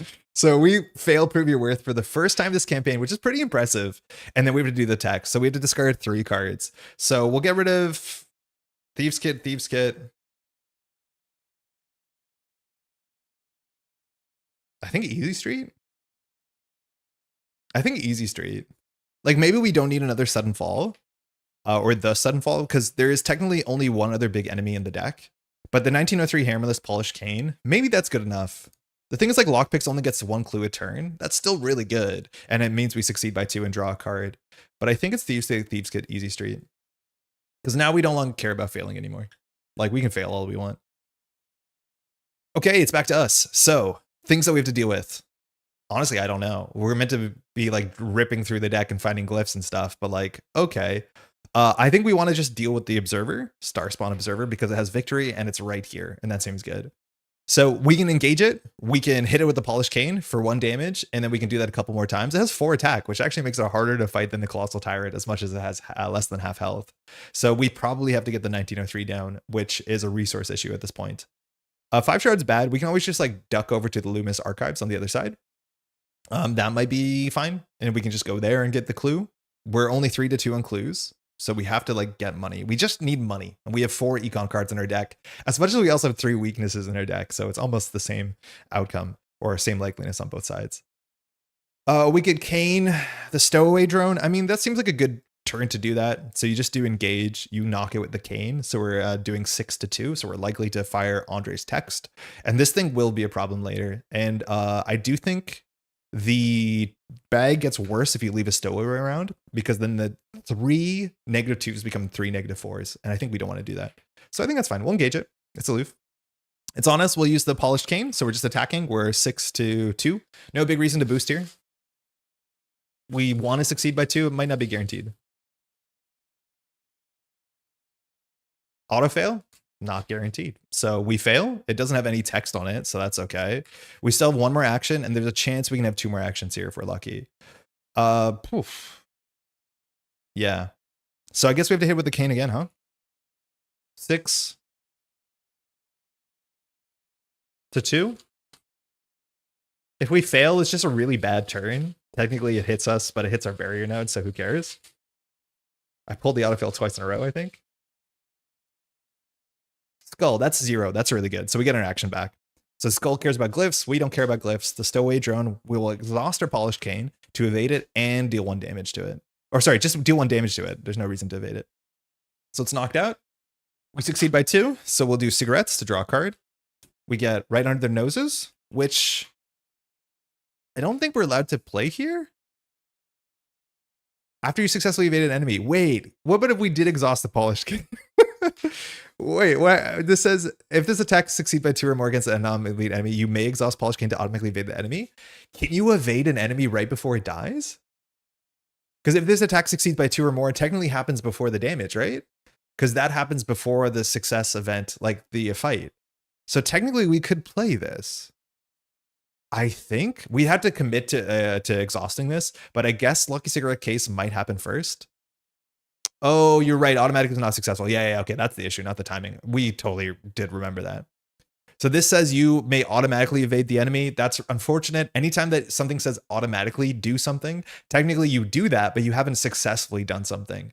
The wording is not very great, but just keep in mind successfully evading requires you to do a skill test functionally. Automatically evade is not a successful evade. So even if you could do it with the timing, which I'm convinced you can, you couldn't do it for this because they don't work together. Bummer. Chad was very quick on that. That is one that I've been very good at remembering, but not in this case. I need a job that lets me watch stuff in the background. Oh, it's easy. SRN. Airplane pilot. The person who like watches over the nuclear reactor. Knife juggler. There's a couple. Can't catch the stream, but I hope you're enjoying the campaign a bit better the second time around. Maybe. This is technically, I think, the third or fourth time around. Yeah, it's okay. It's all right. I heavily disagree with this ruling. Yeah, me too. Yeah, it's not a intuitive ruling. It's not a fun ruling. It is definitely a ruling. I'd be happy if they changed the ruling. Okay, so that was engage, fail, pass. So we have technically 2 actions left. So I don't think we're going to get the clue here because it sucks. We're definitely going to get the Olivier Bishop, and we're going to go here. And that's because this place has Lower Shroud, and it's a free move. The Lower Shroud is really good for the counter deck. We could technically go do the Escape the Tower text, which is like what we should be doing anyways. The thing is, like, doing that last action is pretty bad because we discard until we get a glyph card, but a whole bunch of the glyph cards are enemies. So we don't want to do that last action. So we'll probably just chill and set up and do that next turn. Which means I do think we're going to do the really low tempo solo play thing, which is just take a resource. Upkeep, this thing follows us. During the enemy phase, it has Hunter. Upkeep, get a card and credit. We drew manual dexterity. I mean, we're totally fine dumping that into anything that matters. Might not matter for a bit. Very importantly, things like Polished Cane. So this is a very good card when you play solo, let alone in any difficulty, because it just means you'll succeed a test, which means you'll probably hit cigarette case, you'll probably succeed by 2, and it replaces itself. Card draw is really important when you play solo because you can't take actions to draw cards. You can barely do any of the basic actions besides play cards and move. But the thing is, you have to watch out. Polished Cane and also to the same kind of result lockpicks, they're not evade tests. They're fight tests where you add your evade. So it's actually very few things you can commit manual dexterity to once this deck is set up. It's like the basic evade action, skill tests, and then technically Thieves Kit, which as much as we've jettisoned both copies. All right, 1 of 8. 1 encounter card. The deck is so big, Elder Mist. This is totally fine. This one we actually like. It's a nice little fun challenge. This has been in a whole bunch of scenarios and we just haven't drawn it yet. And again, the counter deck is just so big. That's not surprising. So it's attached to the nearest location. I thought it would be attached to us. We get -1 to all your stats here, but if we succeed by 2, you discard this. So it's harder to succeed by 2, but this thing has 2 shrouds. So it shouldn't be that hard to like just investigate with your lockpicks. Okay, so we have a Polished Cane. What could go wrong? Let's interact with what this game wants us to do. So let's just go ahead and find the thing. So we're going to spend 1 clue. And then we're going to rip 8 cards off of the deck. We draw 1 glyph discarded and then draw each omen discarded by this effect. So let's go rip 8 and see what happens. So Hazard, Power, Power. That's a scary card. Glyph, 5, 6, no. 7, 8. Perfect. Absolutely perfect. So it just says, what do we do? Draw it? Draw 1 glyph. We draw the Ruined Orrery and has a symbol on it, which looks a bit like a pastry, which I'm for that. I really wanted to make this place look more like Velma's Diner. I think a checkerboard and tablecloth is going to be way too busy. And if I keep food on the screen, it's just going to get too crowded and I can't really eat. So if this treachery is drawn from the counter deck, discard pile, drawn from the counter discard pile, attached to your location, otherwise discarded and gain surge. Okay. What? This treachery is drawn from the encounter discard pile, attached to your location, otherwise discarded and gain surge. Huh? What? So we draw this because the thing told us to draw this. But what are we meant to do with this? Oh, because you draw it from the counter discard pile. Because you draw it from the discard pile because that's what we're doing? That has to be it, right? Because you draw it from the discard pile. Spend clues, draw 1 glyph discarded by this effect. So you draw it from the discard pile. Okay, technically that's rules as written, not super intuitive, but fine. So we attach it to our location. As an action, test 3 book. This is our first glyph test, so we could have alien tableted this. If you succeed, record a glyph under the pastry symbol on the glyph record in your campaign log. This glyph has been translated, so skull goes to -1. So this is on our location. This requires us a 3 book test, which we are not capable of doing. Notably, also, our skills are -1 at this location, so we are 2 book to 3 book test.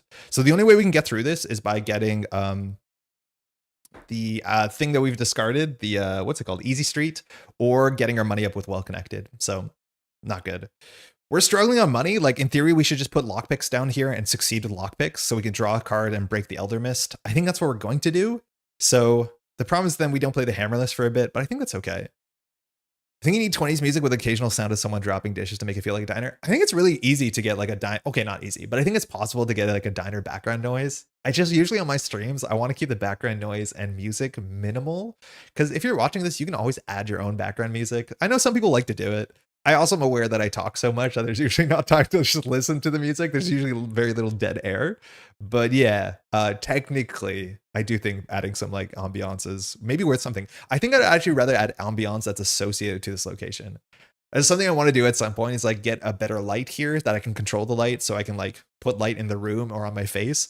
I also really want to do this, but it's so difficult, and especially with the temperatures rising over the summer, is I want to get a projector and then use that projector to show the art from like, you know, the cards and project them on my face and or the wall behind me to some extent. So you get a fair bit more ambiance to make this a bit more immersive. I think that's possible, and I have tech to set that up as much as I've never owned a projector. So I don't know how loud or what kind of throw distance or all these other things. There's like hundreds of projectors once you look into it. But I definitely am interested in making this a bit more immersive when it comes to the Andre space, not the Andre space. Okay, let's just do our lockpicks so we can get rid of this Elder Mist and we can continue doing our thing. So very importantly, the Star Spawn Observer, it doesn't say when you investigate. It says when you get a clue, right?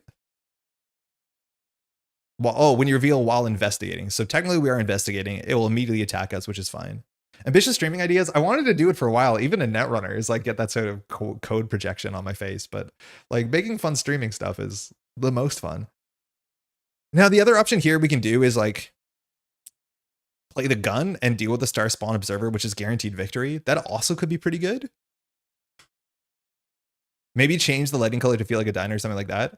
Like, when we played, what's it called? The Brethren of Ash, I wanted to change the lights in the background. So when things were on fire, it became like red and like, you know, like you can get lights like this that actually have a fire effect. That's the sort of thing I wanted to do.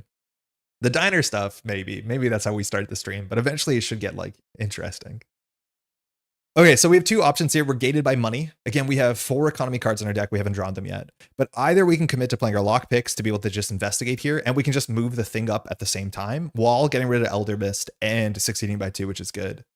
The other option is to play the gun so we can deal with the Star Spawn. Gun is fine because gun is gun, but I do think getting the lockpicks down is much more likely because this thing is 4 fight, and using our fight against that while we're Elder Misted is probably a bad idea. So I think we're going to go for lockpicks. So second action, we'll play the lockpicks for most of our money. So we'll spend 3 on lockpicks 1. Sometimes I use a green die. Then I like green die are usually for clues. Maybe I should be more consistent. Or have somebody bring you dinner. I mean, I am the staff at Velma's Diner. Anytime Velma's Diner shows up and now in flavor text, I cheer when I'm playing this game. It's sick. Okay, and then third and final action, which this could be bad if we reveal a fish face because we might not succeed by enough. We're going to investigate this location. So the Great Lift only has 2 Shroud, so that's not too bad. We're going to use our lockpicks. So we're currently 9-2. So we should be okay. So we're 9-2. Technically we're 8-2. No, we're actually 7-2 because Elder Mist hits us in 2 different directions. Okay, Elder Mist decreases our agility and decreases our book. So we're technically 5 book.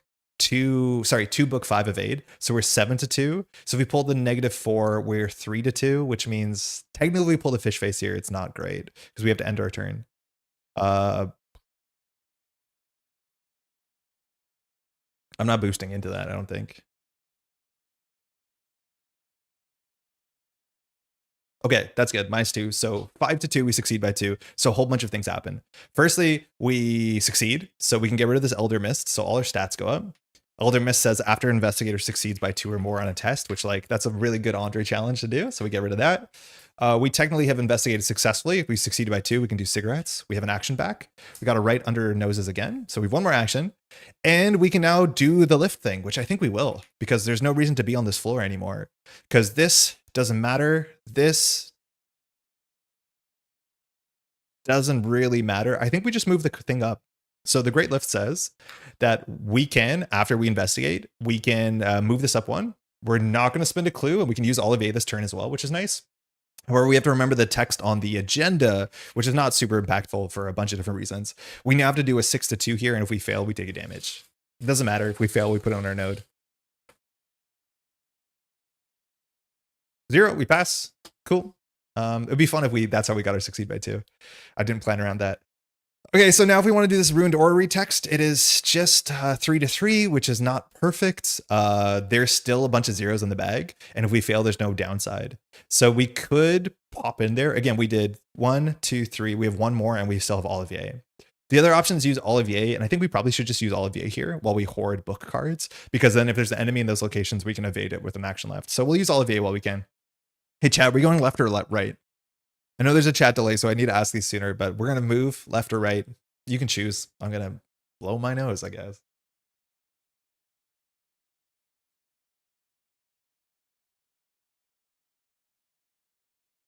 Of course, there's only one right option. We're going left? Lucas, thank you. You've never led me astray. It is Luminous Archives, Archives of History. Okay. 3 Shroud, 4 clues. Luminous Archives gets +1 Shroud for each glyph card or attached to it. Technically, there's none. The barrier node is not a glyph. As a fast action, spend X actions to a maximum of 1 to search and counter discard pile for up to X glyphs. So we just want to discard cards. Are we doing this right? So what's the point of that? Is because if you draw a glyph card during the like Mythos phase, they just go into the discard pile. Cardinal East. Still don't know what that means. Technically, North is this way. So I don't know if you mean that or you meant that. Anyway, spend X actions to a minimum of 1. Search and counter deck, discard pile for X glyphs. Are we playing this wrong? And draw them 1 at a time. So that's good because we get them in the bin. As an action, we can move to a passageway, which means we actually can jump down to the lofty walkway if we want to. Those are the 2 passageways we've seen. We can't really get a clue here. I don't know why I put this on 4. It should be on 2. And we're here. Now, are we doing this wrong? Because how do we get cards into the discard pile? When you draw them, I think they go into the discard pile because they don't have a relevant revelation. But this says spend a clue, discard the top 8 cards of the deck, draw 1 glyph. Oh, 1 glyph. So you could discard multiple at one time. So that's good. Then 1 at a time, draw each omen. Okay. I'm going to remap all my directions according to that to add clarity. Please do, because it's so confusing for me. So again, Montreal North is this way, but real North is like that way because grids. We have 1 more action here. Not much great to do. We've used our lockpicks. We've done everything. I think we're just going to get a resource because getting resources is good. Technically, drawing a card is also equivalent because drawing a card means we'll get closer to getting our econ cards, but half of our econ cards require us to have resources. So we'll gain a resource. That's it. Enemy face. This thing comes over. Card and credit. Nice. That is the one that we wanted. This is the one that needs resources. So luckily we're on 3 resources. So we should be able to jump up to 6. So we've been a bit low in econ, but we've also played a lot of assets and replayed assets. But that's a very, very good card. 2 of 8, 1 encounter card. Drawn to Darkness. This one is just going to be annoying.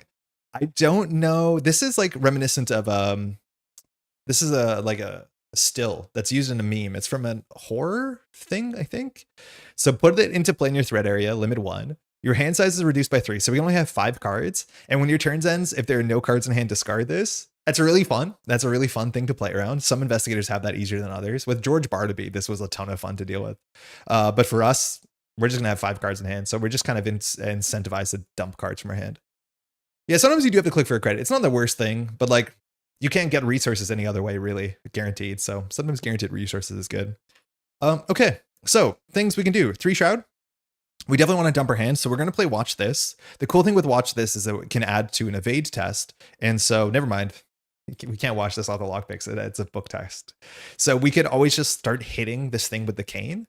Issue is that's 2 actions. We can engage, hit it with the cane, and that's not amazing. It's not elite, so it won't evade, but we technically can commit this to the cane hit, and then it does 3 damage, and we get 3 resources.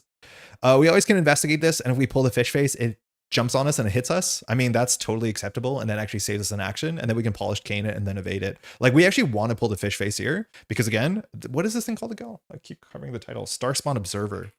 Yeah, this one's not bad. Because we pull the fish face, it engages in attacks, which saves us an action. That'd be kind of sick. It's a Keeling Light. It's a Keeling Light. It doesn't get worse, but it is Keeling. It is playing around. It's like playing around FUT all the time. Okay, so we're going to investigate. We're going to use our lockpicks. It's 3 Shroud. So we're at 6, 7, 8, 9, 9 to 3.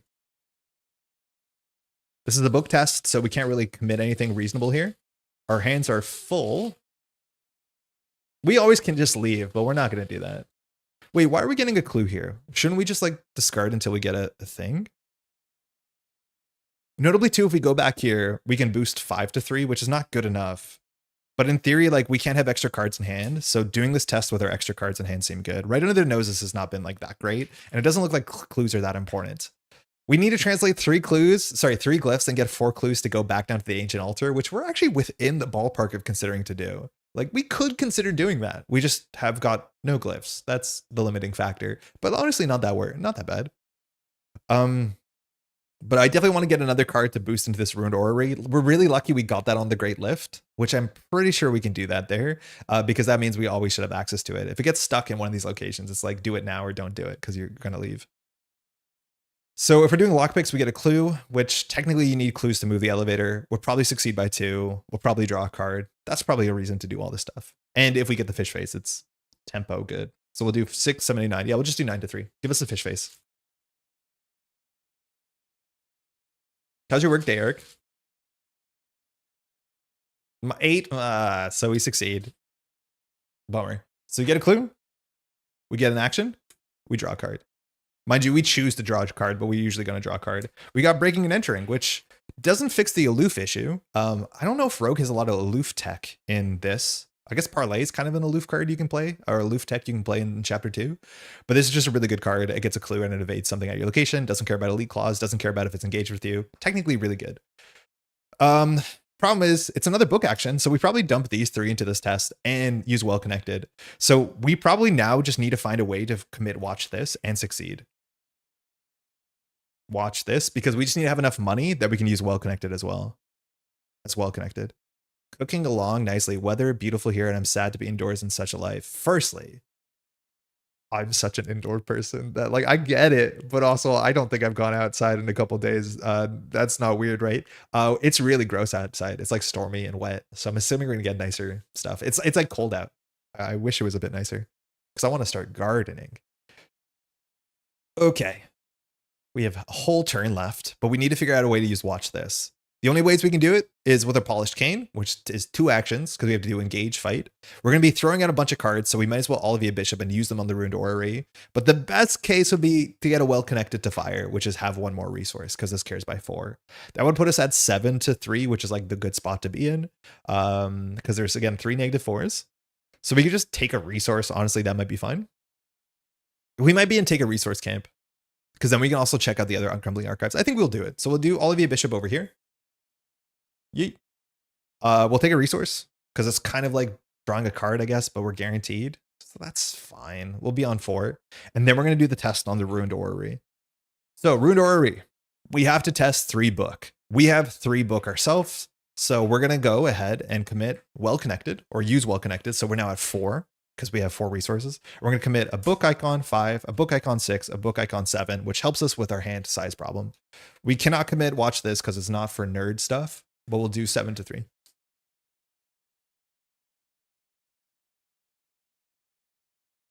-2. Sick. We got it. We actually translated a glyph. We did the undoable, the unthinkable, the doable, quite doable, in fact. So we have recorded Yichlecht under this glyph, and we add this to the victory display. So we've got 1 glyph. So that now means the skull is -1, which is worth keeping track of. And we add this. So let's pull out our glyphs and we'll translate the hardest one to spell. YHCHLECHT. Did not like that. Uh-oh, how did I spell Yichlecht in my dictionary? Why didn't it like that? I spelled it perfectly. It was not happy. Give me 1 second. I need to look at what I call these images because I basically have to call them up by name to make them appear. And it seems like this one was spelled right. Yichtlecht. Okay. Translate. Yichtlecht. No, why? Oh, I spelled translate wrong? That's really funny. I spelled translate wrong. Sometimes it's the simplest things. All right, this is the victory display. We've got victory 2 so far. We need to count how many of these glyphs we get because once we get 3, we can go down and get the title tablet. We have a fair bit of time ahead of us, so we might be able to do it. Glyph pronunciation. I think you just summoned something unholy and ancient. You can't say it 5 times. We did resource. We did clue. We did test. So we have a 4th action here. I think we are at 4 cards in hand. We're just going to take a second and pop into this Crumbling Archives last click. This might be a bad if it's an enemy, but we're going to take some risks here. It's a Lofty Walkway. Specifically, the flavor is Archives of Conflict. Ooh, that sounds not good for us. 2 Shroud, 1 Clue. After you discard 1 or more cards from the top of the encounter deck while at Lofty Walkway, the nearest ready non-elite enemy disengages from each investigator moves to this location. So that actually doesn't matter. All right, that was 4 actions. We have to move this.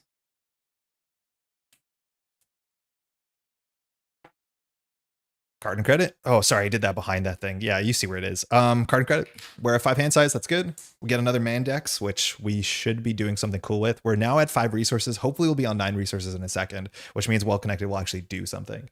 This goes to 3 again. All we have to do is get up here and resign. So we could do that this turn, but we're probably going to push the envelope a bit harder here. All right, that's good, I think, because this is technically a glyph enemy. We have to figure out how to defeat this, which is a bit less good, but this is the Court Keeper, and this is one of them. Ooh, Observer of Dreams. So 3, 4, 3. If the investigators have translated 10 or more glyphs, this enemy gains Relentless, so it'll attack twice during the enemy phase. Not my favorite keyword. Forced, when you defeat this enemy, discover this glyph, and in your campaign log, record dreams under this. We'll read that in a second. So we have to do 4 health, and this is technically a glyph. So you do translate this when you defeat this, which is kind of just perfect. I'm going to put it here so it doesn't look like it's an elevator, but that's a really good draw here. Now, the Lofty Walkway has text. This thing also is elite, so we can't cane it, but we can cane it 4 times for 4 damage if we want to, because we might actually just push this thing off of a building. Whenever you discard 1 or more cards from the top of the encounter deck while Lofty Walkway, the nearest ready enemy. So we haven't done that. So we don't have to care about that text. Okay, good. Yeah, we can do something here. So we can do Polished Cane, evade, and then write a Sudden Fall. This Sudden Fall needs to be on an evaded enemy for the boost. So that does 3 damage. Polished Cane, unfortunately, does 1 damage, and it doesn't evade. So we're going to have to spend an action evading this thing. Actually really good. And this is a good outlet for us to use our watch this, which is good, because this thing is only 3/4/3. Which is a game studio I don't think exists anymore. Tone Flag. Things are not great. Okay. 3/4/3. Cool. So we'll start hitting things. This is a really good draw here, because this will put us at 2 glyphs, and then we can maybe find the last glyph. And then actually like have a positive mindset. I mean, that's important. What am I doing? We're going to attack with the Polished Cane. So we're going to add our 2 stats together. So we're at a very healthy 8-3, which is pretty good. If you succeed by 2 or more, we technically can't do anything besides the damage. And we're going to commit Watch This to this, which makes it 9-3. Now, the problem with Watch This is you have to succeed by 3. That shouldn't be an issue. And so, of course, we're going to spend 3 resources, because, of course, we're going to do that. So we definitely just don't want to pull the one bad thing, which I hate saying that, but there's 6 resources pending. This does 1 damage. We're 9-3. 3/4/3 turned into Halo Studios, but that became Bungie? Did they just rename themselves? I thought they went under or became Bungie. If they are, that's good. I know they're the Halo people for sure. Okay, that was scary. This is a skull. Skull is -1 because we translated 1 glyph. So we do succeed and all the good things happen. Firstly, Watch This gives us 6 credits. So we're up to 9, 8. 8, is that right? Yeah, I guess that's right. That's good. We do 1 damage. We can't evade it. We succeed by 2, so we're going to get an action, and we're going to draw a card. We have Unaware. I mean, that's fine. This, when we fail a test, we have to go grab a thing, only during our turn, which we try not to do, as much as now failing is incredibly expensive. And that's it. And we have another action left here. So all we have to do is tip this thing over once, and then we're going to have to do a good old right under their a Sudden Fall, and we should be in a good spot. Cool. Good. Okay, let's evade it. We're going to evade it 6-3. The Court Keeper has technically 3 evade, so there is -4s. It's not a stowaway, but we'll do Well Connected, and Well Connected will boost ourselves by 2. So now we're 6, 7, 8-3, which is pretty good.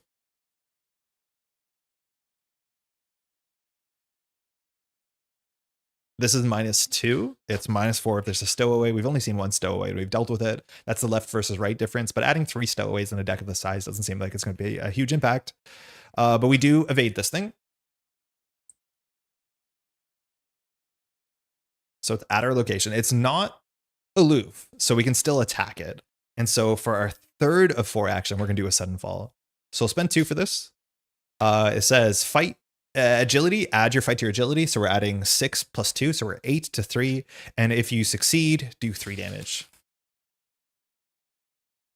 No reason to boost this. We could technically boost our manual dexterities to draw, but I don't think it's really important.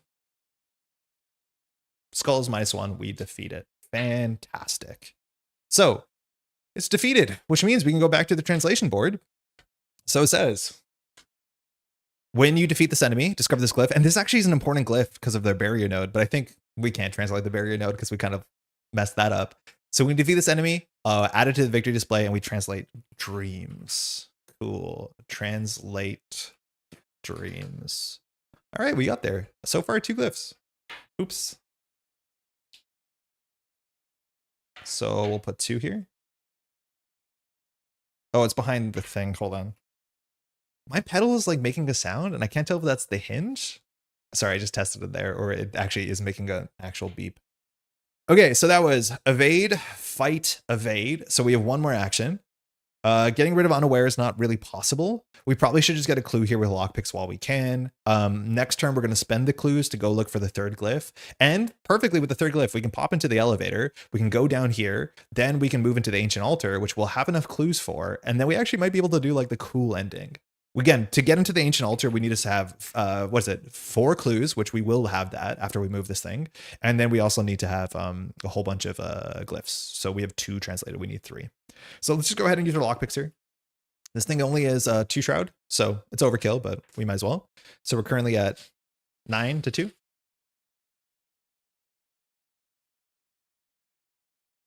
-2, so we get it. Succeed by 2, so we don't have to break a lockpick. And then we'll alleviate a bishop to end up in a location that's a bit more interesting in terms of should be fine. This thing doesn't do anything. We do upkeep. We're at 7 resources. We draw a know the scene. This one's good. This is the one about parlay and investigate. Yeah, so that's 3 wilds, and we're underneath hand size, which is good. Good turns. Turns are really good. We're cooking. We're definitely cooking. This is bad, but we're cooking. So we're at 4 of 8. 1 encounter card. We'd love a glyph. Oh no, it's the bad one. There's like 3 or 4 of these in the deck, and while the art is so stellar, it is just basically auto fail. So there are 10 glyphs translated. I think we're at like 14 at this point, maybe a bit further. So this is going to have 5 willpower. If you fail, you must either shuffle 1 glyph in play, which we're really good that we actually got rid of the glyphs as soon as possible. The victory display, I'm pretty sure is not in play, but I'll wait for chat to disappoint me with the right ruling on that. But that's a good reason that we don't leave any glyphs unattended to, because that's a problem. So yeah, if we fail, we must either shuffle 1 glyph card into play or take a direct horror and discard randomly from our hand. And randomly from our hand is not that bad. Technically the hammerless could be useful, but taking a horror, we have a fair bit of padding here, so should be good. I don't think we've taken a single damage even with the barrier node, which that sucks. So we're 2 to 5. Unaware won't fire because it's not during our turn. 0, we fail. So we have to take a horror, and randomly we'll go left to right, 1 to 4. We discard know the scene. Fine. Oh, this should be flipped. Yeah, unaware, I was way more scared of it until I read the card, which like, slow down there, buddy. This says the first time you fail a skill test during your turn. And usually we pick the skill test on our turn that we won't fail. So that's good.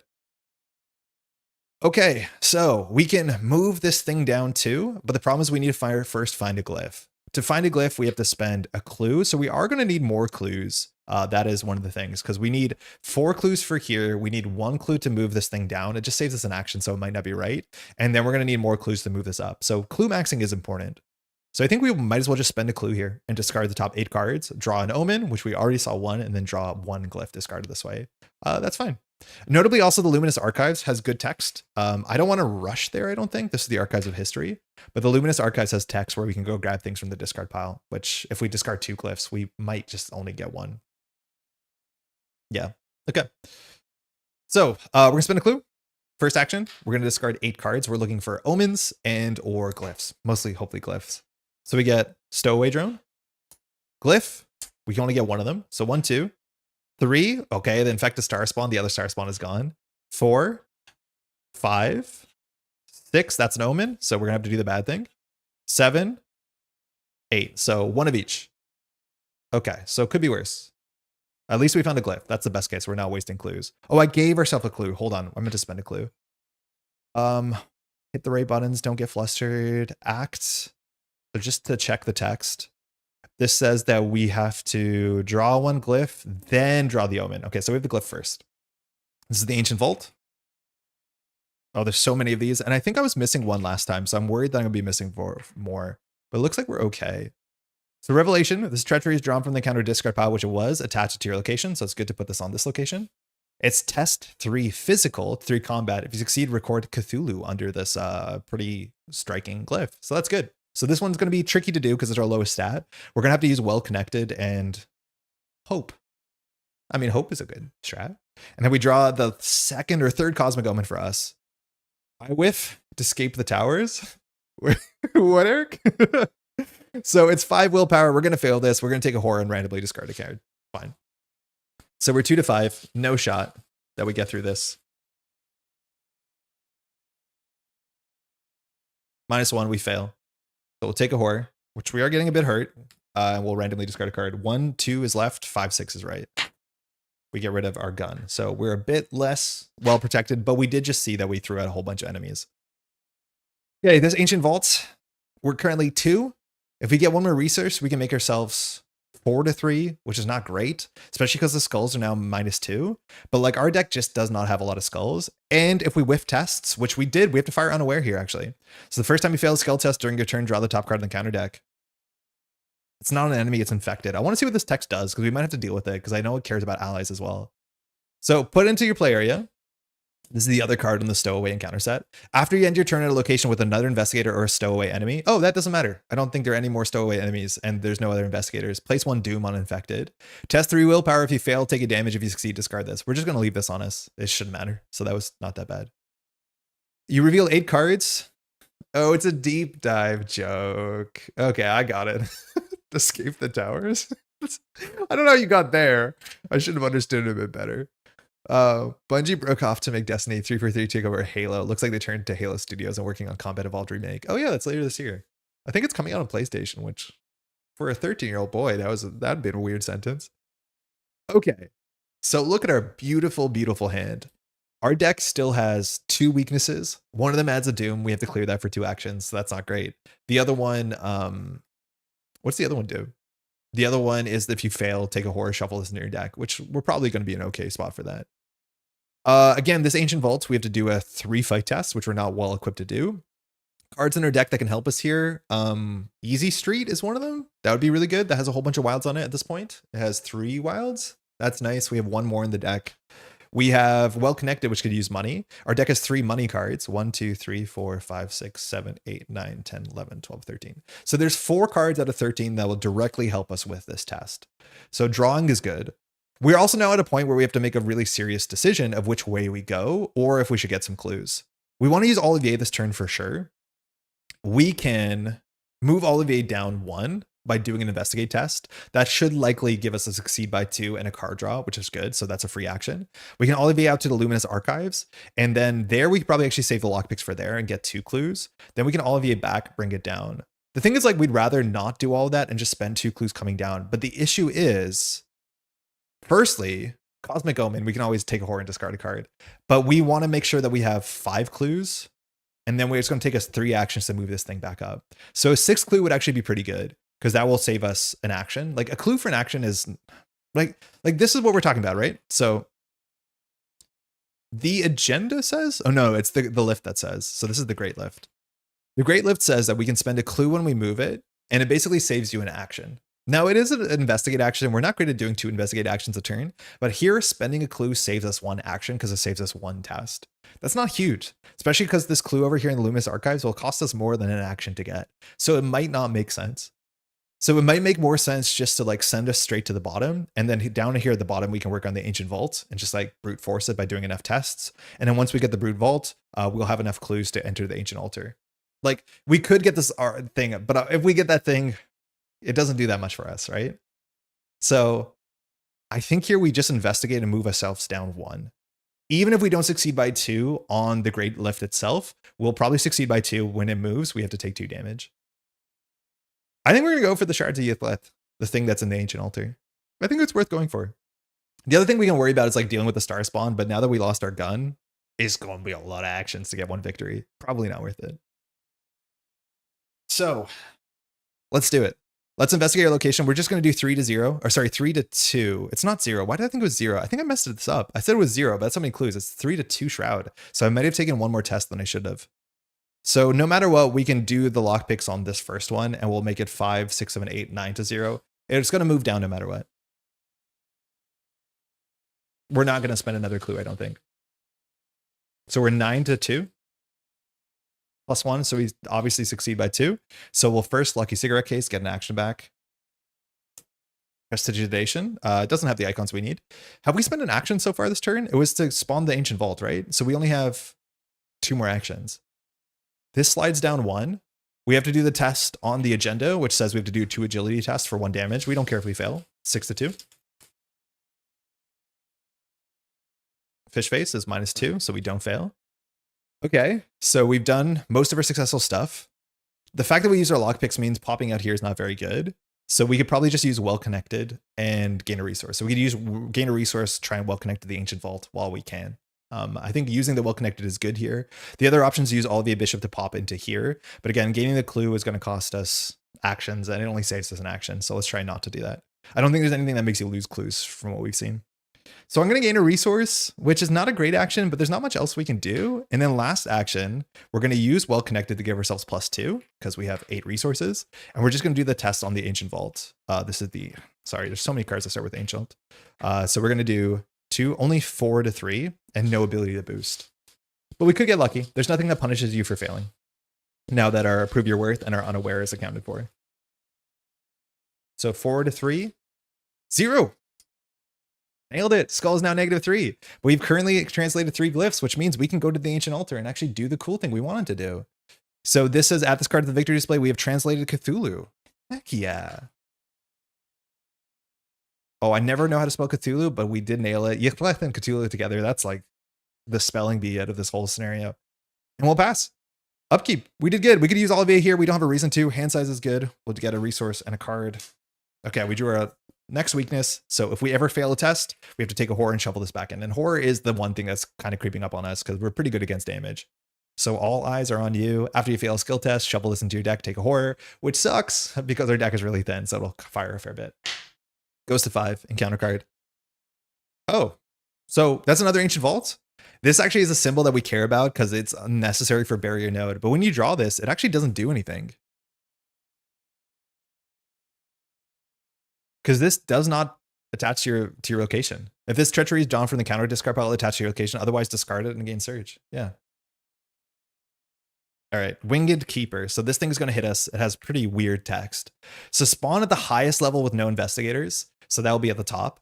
It's a 3/3/4 that hits for 1 and 1. But when the enemy phase begins, if this enemy is ready and unengaged and moves to its prey's location, prey is just going to be us. So no matter what, it's going to hit us for 1 and 1. I find this to be a very strange design because there's no way to stop it from hitting for you. The horror is the bad part, that's for sure. But it's just going to hit us for 1 and 1, and we can't stop it because we can't go up in there and engage it. It takes like 17 different actions. Horror is what I'm scared of at this point because of a bunch of different things. Okay, so we have our 4 clues. We just want to bring the elevator down, go to the ancient altar, see what's in there. That'll mean we'll use Olivier Bishop. We'll probably get an action back. We're in a good spot. That thing is not a stowaway, so we don't care about infected. Drawn to darkness is good. We just don't want to fail a test for multiple reasons. Okay, and notably, Weight of the World doesn't care if it's during your turn or at any point, which is a bit less kind than unaware. So, first thing first, I can't believe we haven't fired barrier node once. We will... Actually, that is worth saying. Expedition gear is fast, right? So expedition gear says fast. Remove expedition gear from the game. Move a non-elite enemy at your location or connecting location once in any direction. This card is a bit better than I think it is. Now, the non-elite clause actually does really hamper it, but there is a fast window between enemies move during the enemy phase and enemies attack. So in theory, when the Winged Keeper jumps on us, we can respond, if I'm not mistaken, with this and discard this or remove it from the game more accurately, and then the thing won't hit us because it won't be on us. That does technically work. The problem is you can't do that to deal with the inescapable because it's very elite, but that's actually a really cool use case with the fast window. Okay, first thing first, we'll probably use lockpicks here. I don't know if we have to empty this. If we have to empty this, we'll probably just give up because if this has like 3 clues on it with 4 shroud, it's going to take us, we're just not capable of doing it before the scenario is over unless we really like get lucky with well connected, but failing tests is very hard. So we're going to just use our lockpicks here. Is there any chance that we don't use our lockpicks here? No, we use our lockpicks. Otherwise we're doing 3, 5 to 2. So we don't use it lockpicks, we use it on Ancient Altar, but Ancient Altar probably has clues on it, probably has victory. So this one's probably easier. We're going to get the test +2 almost guaranteed when we move the thing down. So I think we actually might just be able to use well connected here and not use our lockpicks. So we'll just use well connected. We're 5-2. We just need to succeed by succeed. So we're playing around 3 -4s.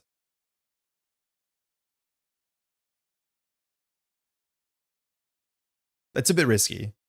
There's 3 -4s. If we fail, we have to take a horror and draw an encounter card. Yeah, I think we can't do that. So we'll just use lockpicks instead, and it will be at 9-2.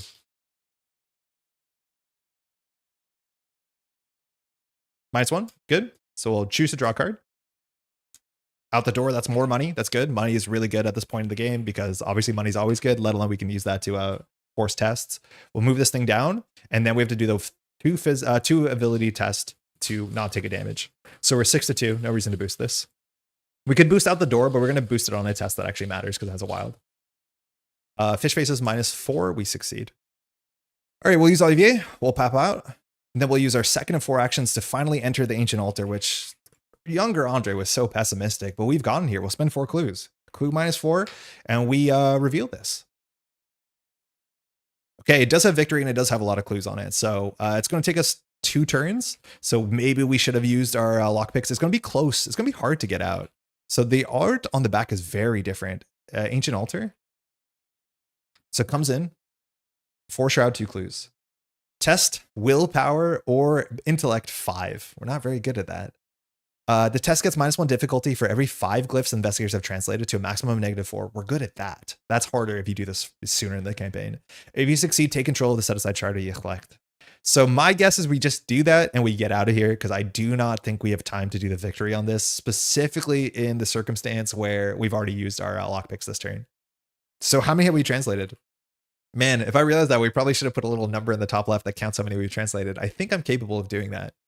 Maybe for the next time we ever play this. So 1, 2, 3, 4, 5, 6, 7, 8, 9, 10, 11, 12, 13, 14, 15. Just double checking.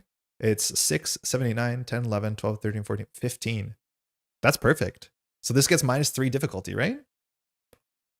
So this is willpower 5. It's probably going to be intellect 5 -3. So it's a 2 intellect test, and we can boost this. So I think we will. Yeah, I think we will. All right, let's just do it. It's our last action. We did move down. Yeah.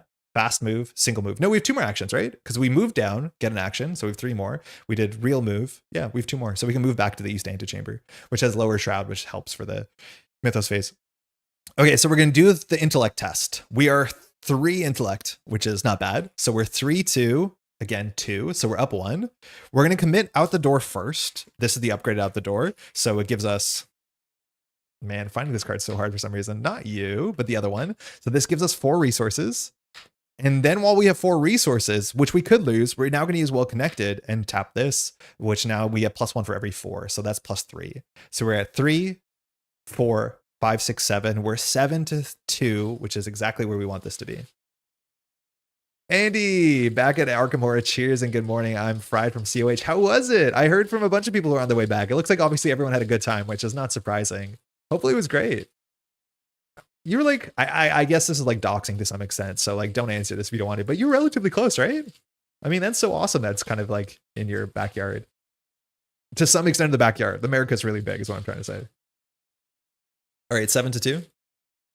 So that looked like a bad one, but that's -3 because there are 3 glyphs translated. So we get it. Yeah, X is the number of glyph cards in the victory display. So there's 3 of them. So Ancient Altar, we have actually done the thing that I thought was not possible. That's sick. So take control of the shards of Yichlecht's story asset. That's ours. We got another one, and these are good because we want to get these technically. This is the shards. You may ignore the first attack made against you by a star spawn or deep one enemy each round. That is genuinely good text. Star spawns or deep ones each round means we like this is so much better than Andy Van Nortwick's text, but obviously most things are. We haven't translated this, and I don't think we can translate this because we've lost the 5 dots on like the first scenario. So technically we can kind of see what this means. So the first symbol is not known. That's the one in the top left, right? So sorry, we just need to see this a bit bigger. Yeah, that's the one in the top left, which we don't have that. I think we can get that in the next scenario. The dots we lost. That one we lost because of a mechanical misplay on our part. We have power, and then we have dreams. So we just can't translate this. We're one short, so that's fine. If we translate it, it says when a star spawn or deep one enemy enters your location, exhaust this card, exhaust that enemy. That's really good text, obviously. And we don't lose 4 resources because we pass our test, which is good. Cool. All right, we have one more action. We're not going to get victory 1. I think we're just going to get out at this point. We've already got 4 victories so far, and I'm feeling okay about that. If we have extra luxury time, we might just knock out the Star Spawn Observer with the Polished Cane the hard way. And we're going to take a damage in a horror here because of this thing. So we're just going to pop into the East Antechamber and pass our turn. Enemy phase, whatever this is. I'm 15 minutes away from the con location. It was the last to leave. Got home at 3 a.m. Oh, that's sick. That's a good way to do it then. Hopefully it was good. I don't know if you're back at work today or whatever you're up to, but that's a great weekend. For those who don't know, there's a big Arkham Horror convention. Sorry, Marvel Champions convention in Minnesota this weekend called Con of Heroes. So the Winged Keeper just gonna hit us. So it says when the enemy phase begins, if this enemy is ready and unengaged, it moves to its prey's location and then it's gonna hit us. So it's gonna hit us for 1-on-1. That's it. We'll put the 1 on the barrier node for the first time and we'll take 1 horror to our face, which don't love that because we're kind of wounded. That's it. This thing moves over to us, which actually that's kind of sucks because we won't have time to move this back to the elevator and we'll do our upkeep. Hand size is good. This readies card and resource. We draw another out the door, which again, we were waiting for these econ cards to make our well-connected. This is, again, the better version of this. But yeah, now we have goofy money, so we can just brute force most tests. That did not come together fast enough, but good enough. 6 of 8. We have to get out of here. We just have to get to the top and resign, which is going to be a bunch of investigate tests. So that's really good for well-connected because we can only use lockpicks once. Card, infected. You can't have one of these, so we just get a free encounter card. So put infect into play area, limit 1 per investigator. So when that happens, it doesn't have surge. You just wipe your hands and walk away. Actions getting clues there. Save you actions moving the elevator, though? No? I mean, they do, but not necessarily.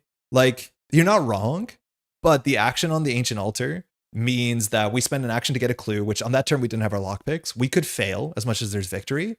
And then this Great Lift, moving it up is not hard. So like at the end of the day, even if we don't have clues, we can spend an action to just do the Great Lift test and just test 3-2 with well connected.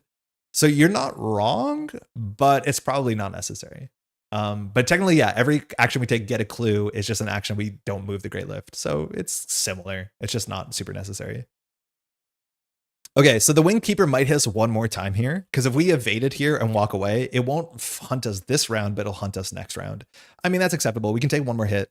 If we have to take 2 more horror, and mind you, start of the turn, the barrier node does its barrier node thing, which is just take the damage back. Olivia Bishop can go down, we'll be okay. I don't know if I said hi, Chris. So let's start. Polished Cane.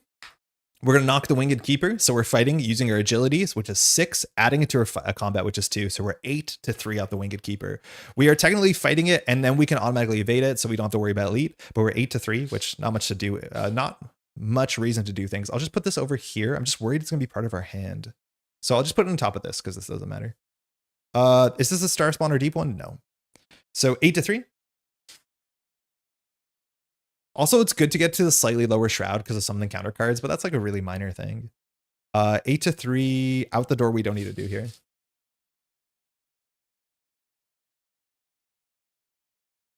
-2. So 6-3, we succeed by 2. So we will use our Polished Cane and we'll exhaust it. So we do 1 damage to this and we exhaust it because it's not elite. So it'll be waiting here. We succeed by 2, so we get an action back. We'll draw with a cigarette case. We have 1 more weakness in our deck. So actually drawing might not be worth it, because the weakness we have in our deck is actually really bad. 1, 2, 3, 4, 5, 6, 7, 8, 9. And in terms of the 9 cards, it's like an Andy Van Nortwick, which actually has good book icons. But the weakness adds Doom, and that will take us 2 actions. So I think we're not going to draw with Lucky Cigarette Case. There's a big chance that this is like a fallacy, and you should always be drawing, even when your deck has bad cards. But we're set up to close the scenario out, so I don't think we need to. All right, we still have 3 actions because we got an action back. We'll use Olivier Bishop to pop into the Great Lift, and then we'll just start using the Great Lift. So we'll start with lockpicks. So we're just going to investigate here. We're doing a massive 9-2. No reason to boost. -3, 6-2, we succeed. This moves up. We have to do the 6-2 to take a damage, which we don't care, but failing is bad for other reasons, but it's a 6-2. -2, we're good. All right, so we have 2 more actions. We're going to do it again. So we're just going to investigate. Our base stat is 3 intellect, but we're going to go ahead and use well connected, which we have 14 resources. So well connected adds, what is it, 3? So we're 6 to 2, which is, again, good enough.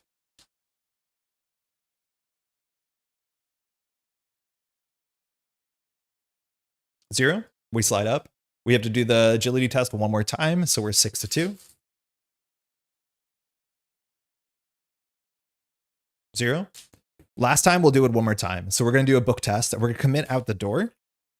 So this is a cool combination you can do. So out the door will give us 4 resources. So we'll gain 4. So we're up at, that didn't work. We're up at 18. And then we're going to tap well connected. So we're going to spend 2 resources to ready well connected. And then we're going to use well connected again. So this gives us +4. So we're at 7, 8 to 2.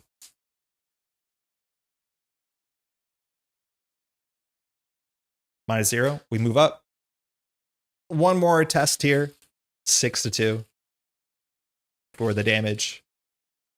-1, we pass. Fantastic. So we should be able to leave here. The star spawn will actually move up because enemies can just move up if they get stuck. That's what the text on the agenda is. This thing wakes up. We do card and credit.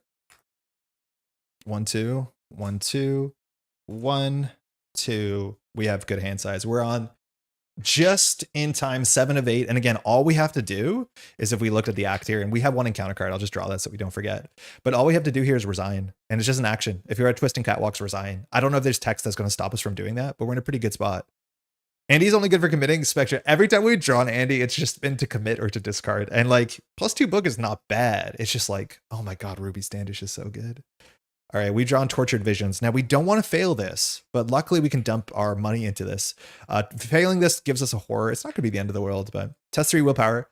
Gets +2 difficulty if you have fewer than 3 cards in hand, which 3 or fewer, we have 4. If you fail, take 1 direct horror and discard a card randomly from your hand. So not really bad. The problem is it'll fire Weight of the World, so we end up taking 2 horror, which is a bit scary. We're not expecting to do any more tests here, so we're just going to use our money with well connected, and we're going to dump into this. Notably, if we commit this willpower icon, the difficulty of the test goes up because the difficulty on a test that cares about cards in hands is always actively calculated. So we technically commit 1 card, but then the difficulty of the test goes up by 2, so it's not worth anything. So we're at 2 willpower. We add +4 because we have 17 resources, so we're 6 to 3 in Tortured Visions, and we have no good way of increasing that because if we commit this, we go 7 to 5, which no good. So we could fail this. 6 to 3. We actually could just reset well connected and do it again. And I guess we might as well for simplicity's sake. So we'll spend 2 resources. We can do this in 1 test, right? Yeah. Yeah, why not? So we'll spend 2 resources and do it again. So technically now this adds 3 twice because I think the numbers also actively track. I might be wrong about that, but this means we added 1, 2, 3, 4, 5, 6, 7, 8. So we're 8 to 3.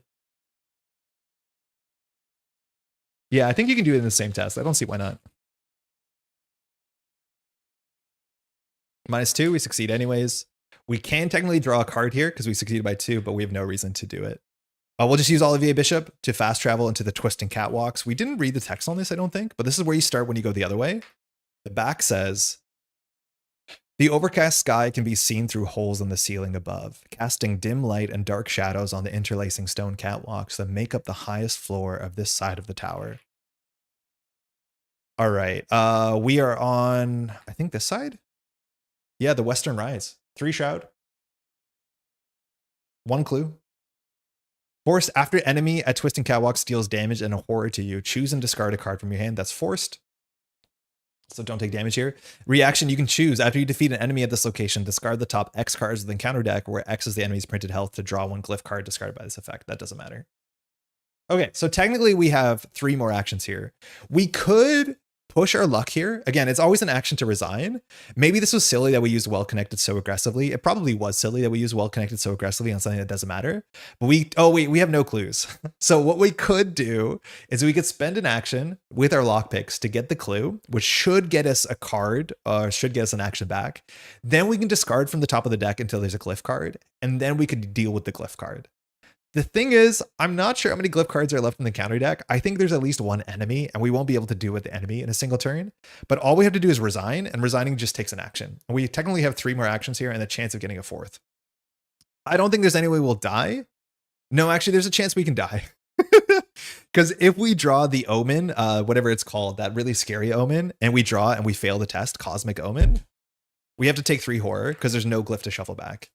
Because if we draw this and we don't draw any other card, and I don't know how many of these there are in the deck, but if we draw this and fail the 5-2 willpower, which we've already used our well connected incredibly aggressively, this is not good because this will do 1 direct horror. Oh, only 1 direct horror, and then it'll do 1 more direct horror because of this. So we'll technically be alive, but then we'll have to draw a card with unaware, and that could defeat us. So I'm just going to resign here, but there's a small chance we could have gotten 1 more glyph. We'll check how it works in just a second, but the chance of us getting a glyph here is so low that we're just going to leave. And I can't believe we did that well. I actually was kind of sick. And so much of that was just all this setup being really good. Like we mulliganed so well. You can check how many free moves we got from Olivier Bishop, but it's so important. And we were actually really well dealt. We dealt with the Colossal Tyrant, which you can't always do in a rogue deck. So that shout out to the 1903 Hammerless, the only consistent damage you have in Chapter 2 Rogue. So that's all we're going to do. Let's resign. We'll go check what we would have done if we would have discarded. So we'll do that after as a treat. So if each surviving investigator has resigned advance, it's an action at Twisting Catwalks to resign. We read Take to the Skies, which is our next scenario largely. So you reach the topmost floor of the tower and search for any way to escape from the collapsing structure. The paths down are choked with rubble. The openings in the ceiling seem to be your only hope. Resolution 1. I have not played the following scenario going west because I never finished this west scenario. So I'm excited to see how that plays out. I'm assuming it's going to be even more complicated, which is already saying a lot. So before we read the resolution, just quick humor me about this. What we could have done is we could have done 9-3, I think. 9-3.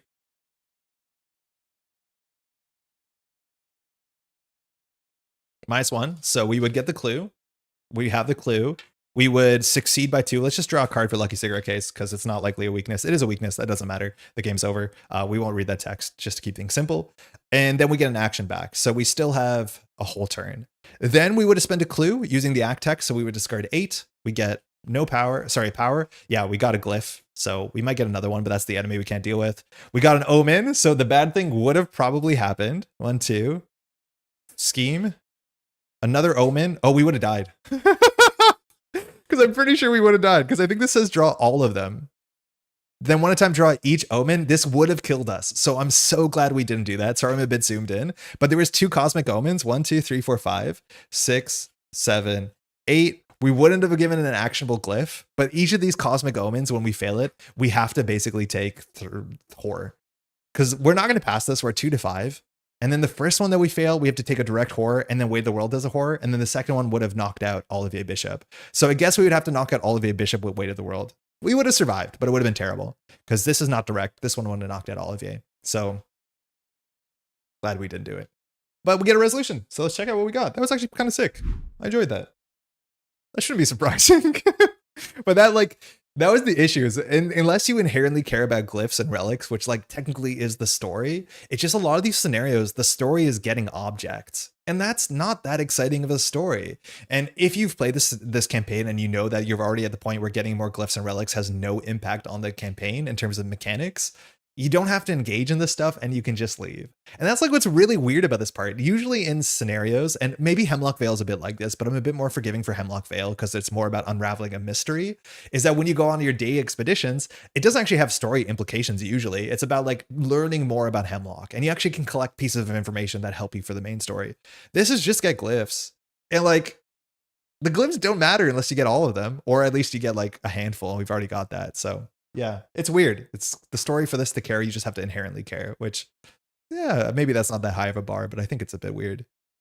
So what do we get? We get resolution 1. Let me just read this off the paper, which is here. So we did fail our task. So we have to get 1 more task progress, I think. Steeling yourself for another climb, you put one hand above the other, moving from handhold to handhold as the tower threatens to collapse under you. Eventually, you pull yourself to the lip of the shattered dome and out to safety. Andy clambers out of the ancient court, followed by the rest of the expedition. You all look down to the dazzling skyline of Rilia, which seems to shift and sway strangely in the strong sea winds. So update your campaign log. We cross out the Court of the Ancients. If the Shard of the Eclipse is earned, we add it to Artifacts Earned, which it is. And then we just get X Victory and go to Obsidian Canyons. And that's what I mean. There's just not a lot of narrative ramifications for your choices, for better, for worse. Okay, in terms of victory, there's victory on this ancient altar location, which we obviously did not clear. Let's just clean this board up real quickly. We could have got another victory off of the star spawn, but we're not very good at fighting that consistently. And then we just got 4 victory in the victory display. The Colossal Tyrant is only victory 1, which is surprising. We have Ancient Vault, Court Keepers, and a Ruined Orrery.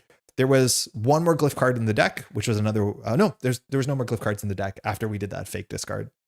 So that's it for XP. Not too bad. That's what we got last scenario. And notably from last scenario, we didn't spend all our XP, so we technically have a 5th XP to spend. I do think we're at the point where we're kind of getting to slim pickings, but really quickly, let's just do a quick deck upgrade and see what we can work with. 1 second.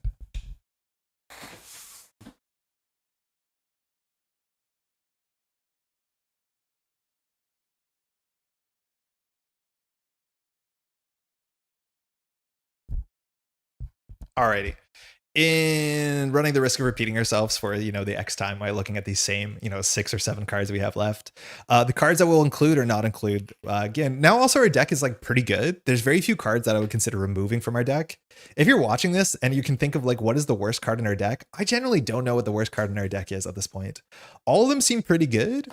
I think the one thing that we're not playing consistently at this point is Manual Dexterity. This card is really good when you don't find Olivier Bishop just to succeed by 4. But this card also like does kind of just get better because a lot of times the Chaos bag gets worse as you get deeper into the campaign, and succeeding by 2 more consistently, let alone replacing itself, is very, very good. Everything else in the deck is like pretty good. The one cards I unfortunately would get rid of are unique cards. Like these are fine, but the ones that give you 2 and then draw a card are just a bit better, the basic ones, which it's not great for Andre. But there's no card I don't like in our deck besides Andy Van Nortwick, which we had to play. It wasn't a choice. So that makes it tricky, right? Sticky Fingers is definitely an option. This card gets a lot better when it's fast because generally these are just like resource cards. And when you don't spend an action on a resource card, let alone play it when an enemy shows up, they become a bit better. In this scenario, we only evaded like 4 or 5 things. So if you draw this early, I guess it's okay. And it has icons on it, but not my favorite. Grapevine is not great. Silver Tongue, we could technically put this in our deck just to thin our deck because this just goes into our opening hand and it means we have guaranteed some icons in our hand and it does not count against our mulligan. Technically, if you mulligan into this, we'll be pretty upset because the way that starting works, you mulligan first and then you grab this from your deck if it's still in your deck, but whatever. Other cards. Marcus Sengstack. Now, I don't like Marcus. I don't think a lot of people do. It's just not great. However, the problem with Marcus is more so that we need the ally slot. Now, the neutral cards that we can play, and we should consider them here, is we can play Charisma, which means we can play 2 allies, which in our deck means we can play both Olivier and Andy Van Nortwick, which we don't have a big reason to pay 4 resources for Andy Van Nortwick. The other card we can play is Relic Hunter, and Relic Hunter allows us to play 2 cigarette cases, which is not bad, as much as like by the mid game, we probably don't need our second cigarette case. Drawing 2 cards a turn is good though, so that's another option. But if we want to play Marcus, we also have to play Charisma. Now, these are the cards, and we still have a couple scenarios before it's over. So these are the big sinks that you still have access to when it comes to Rogue, because they're exceptional. So you can only have 1 in your deck, but they actually cost twice as much experience as printed. So Black Fan is 6 experience. It takes up a hand slot, which is a bit too expensive for us. And if we have 10, 15, or 20 resources, we get some upsides. The upsides are only really good once you get to 15 or 20, and we're only on 15 for 1 turn this game. So our money doesn't seem to be consistent enough. It's kind of just like draw into your watch this early or not. The red clock on the other side, that's the good one that I would want to play. This thing just gives you value almost, not nearly, but almost no matter when you find it. It does take your accessory slot, so functionally we need to find this, and we need to find our Relic Hunter, because Cigarette Case is good. I guess you don't need Relic Hunter with this, and this is actually like a genuinely good reason to like kind of greed for experience, because the rogue heavy experience cards are pretty good. This is a card I would consider. Everything else though, like we've seen these, there's some soft upgrades. We only have 5 experience, so it's hard to spend 5. Decisive Strike is an econ card. It allows us to fight with our fate stat +2, which is not amazing. If this attack defeats an enemy, that's also really tricky because this only does 2 damage, and we've seen very few to no 2 damage enemies. The 1 health enemies are the ones that we can knock out with Arcane, so not amazing. This is the card that I think we would consider, because right under their noses just says we can get 2 clues for a fast action, which is pretty good, as much as we need to be moving around for that to be good, because it has to be a connecting location, and that connecting location has to be revealed, so that's okay. A quick exit, this is the one that allows you to move a lot, and there's a fair bit of moving in the next scenario. So, oh no, this is the evade, it does not ready, which that's fine text. It's okay in solo play. The new clean sweep, 2 experience, we can play both of these. Investigate, add your stats, you may move. That's not terrible. Like click compressed movement and getting one clue is very good in solo. It's way better than the multiplayer. This does cost 2, which is a bit expensive. It does give us like the lockpicks test stack where you add our 2 best stats together. So we're guaranteed to succeed by 2. And there are some turns where lockpicks, we only have 1 lockpicks and this would be okay in our hand. So I could see that being a case. We have Out of Sight. And honestly, the card that I probably would consider is Contingency. It's obviously a contingency. And again, chapter 2, there's not that many cards to use right now, especially because we're playing monocolor. But this is 3 experience. It says when it's committed to a skill test, you can spend 3 resources to cancel the revealed token and return it to the chaos bag. That's just like insurance, right? Because you can always cancel the auto fail. You can cancel enough until like you succeed by 2. But at the end of the day, you're just going to be canceling the auto fail. So this is just usually 3 resources to make sure you succeed a test point blank. That's okay. 3 resources is a lot, especially in the early game, but I could see that being good. The question is, what card in our deck is this better than? And honestly, I don't know. Maybe we expend to no experience upgrading our deck and we just wait until we get the what's it called? The red clock. Because we're only, what is it? 5 experience away from the red clock. So as long as we get 5 XP next round, we can get there. I guess. Maybe we shouldn't have upgraded some of the other upgrades and waited for the red clock. Maybe there's some truth to that. But like, I'm struggling to see what card we take out of our deck that's better than Contingency or some of the other options. Like, I don't know. Like Breaking and Entering is actually still really good. We can maybe exchange Breaking and Entering for one of those like event cards. But Breaking and Entering, the only problem with Breaking and Entering is you don't evade the things. So you successfully evade, so you don't get any of the evade benefits, but that's fine. Yeah, I think we chill. I genuinely think we chill. Like upgrading right under their noses makes sense. That could be an easy upgrade. It's 3 XP, which seems like a bit rich. So I think we're going to chill and see. I have played the finale before, and the finale does allow you to go to a bunch of different connected locations, and you won't clear all the clues off of all of them. So right under the noses upgraded might be what we end up doing into the finales or the 2 finales, because if we don't find 10 XP, we can spend 2 of 6 and then upgrade both of these copies. I think for now, we might just chill. Yeah, that's it. Again, not too many options. It's chapter 2. I think the next scenario we'll play on camera, we won't be doing just chapter 2. We'll be playing with a wider card pool. So there's a lot more obvious things, or sorry, a lot more interesting things you can be doing with the card pool. But yeah, especially when it comes to true solo, there's a lot of cards that are just better multiplayer that we don't always consider. But that actually was sick. That was good. I enjoyed that a fair bit more than I thought I would when I started, which like that's always a nice surprise.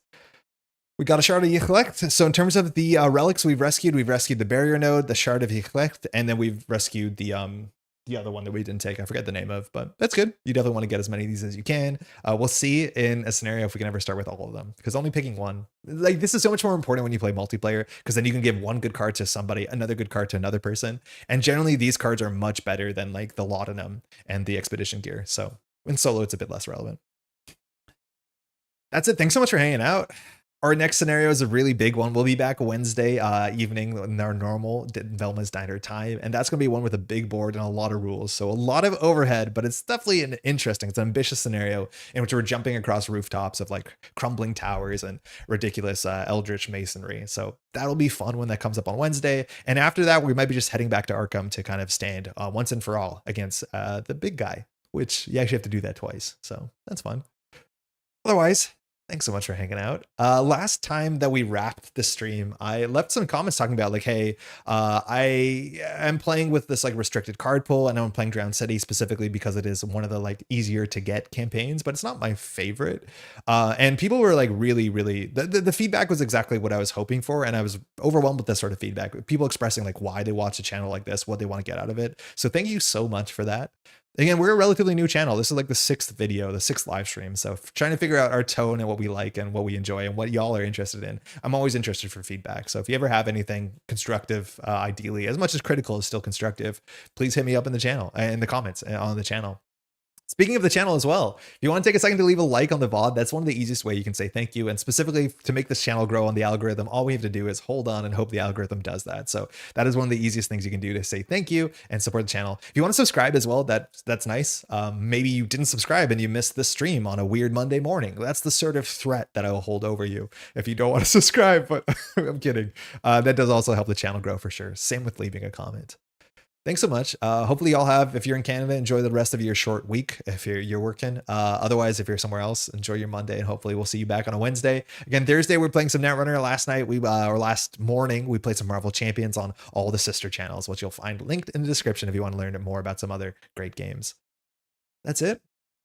enjoy your week, and we'll catch you in the next one. I don't even play Arkham Horror, but I'm enjoying experience through your videos. Oh, sick. Yeah. Chris, that's wild if you're saying that you haven't played the game, because the things that you're suggesting are like, you're clearly plugged in, that you know what's going on. So yeah, well done. I did not expect that answer, considering some of the stuff you've been saying in chat. So that's really cool. Thanks for hanging out. We'll catch you in the next one.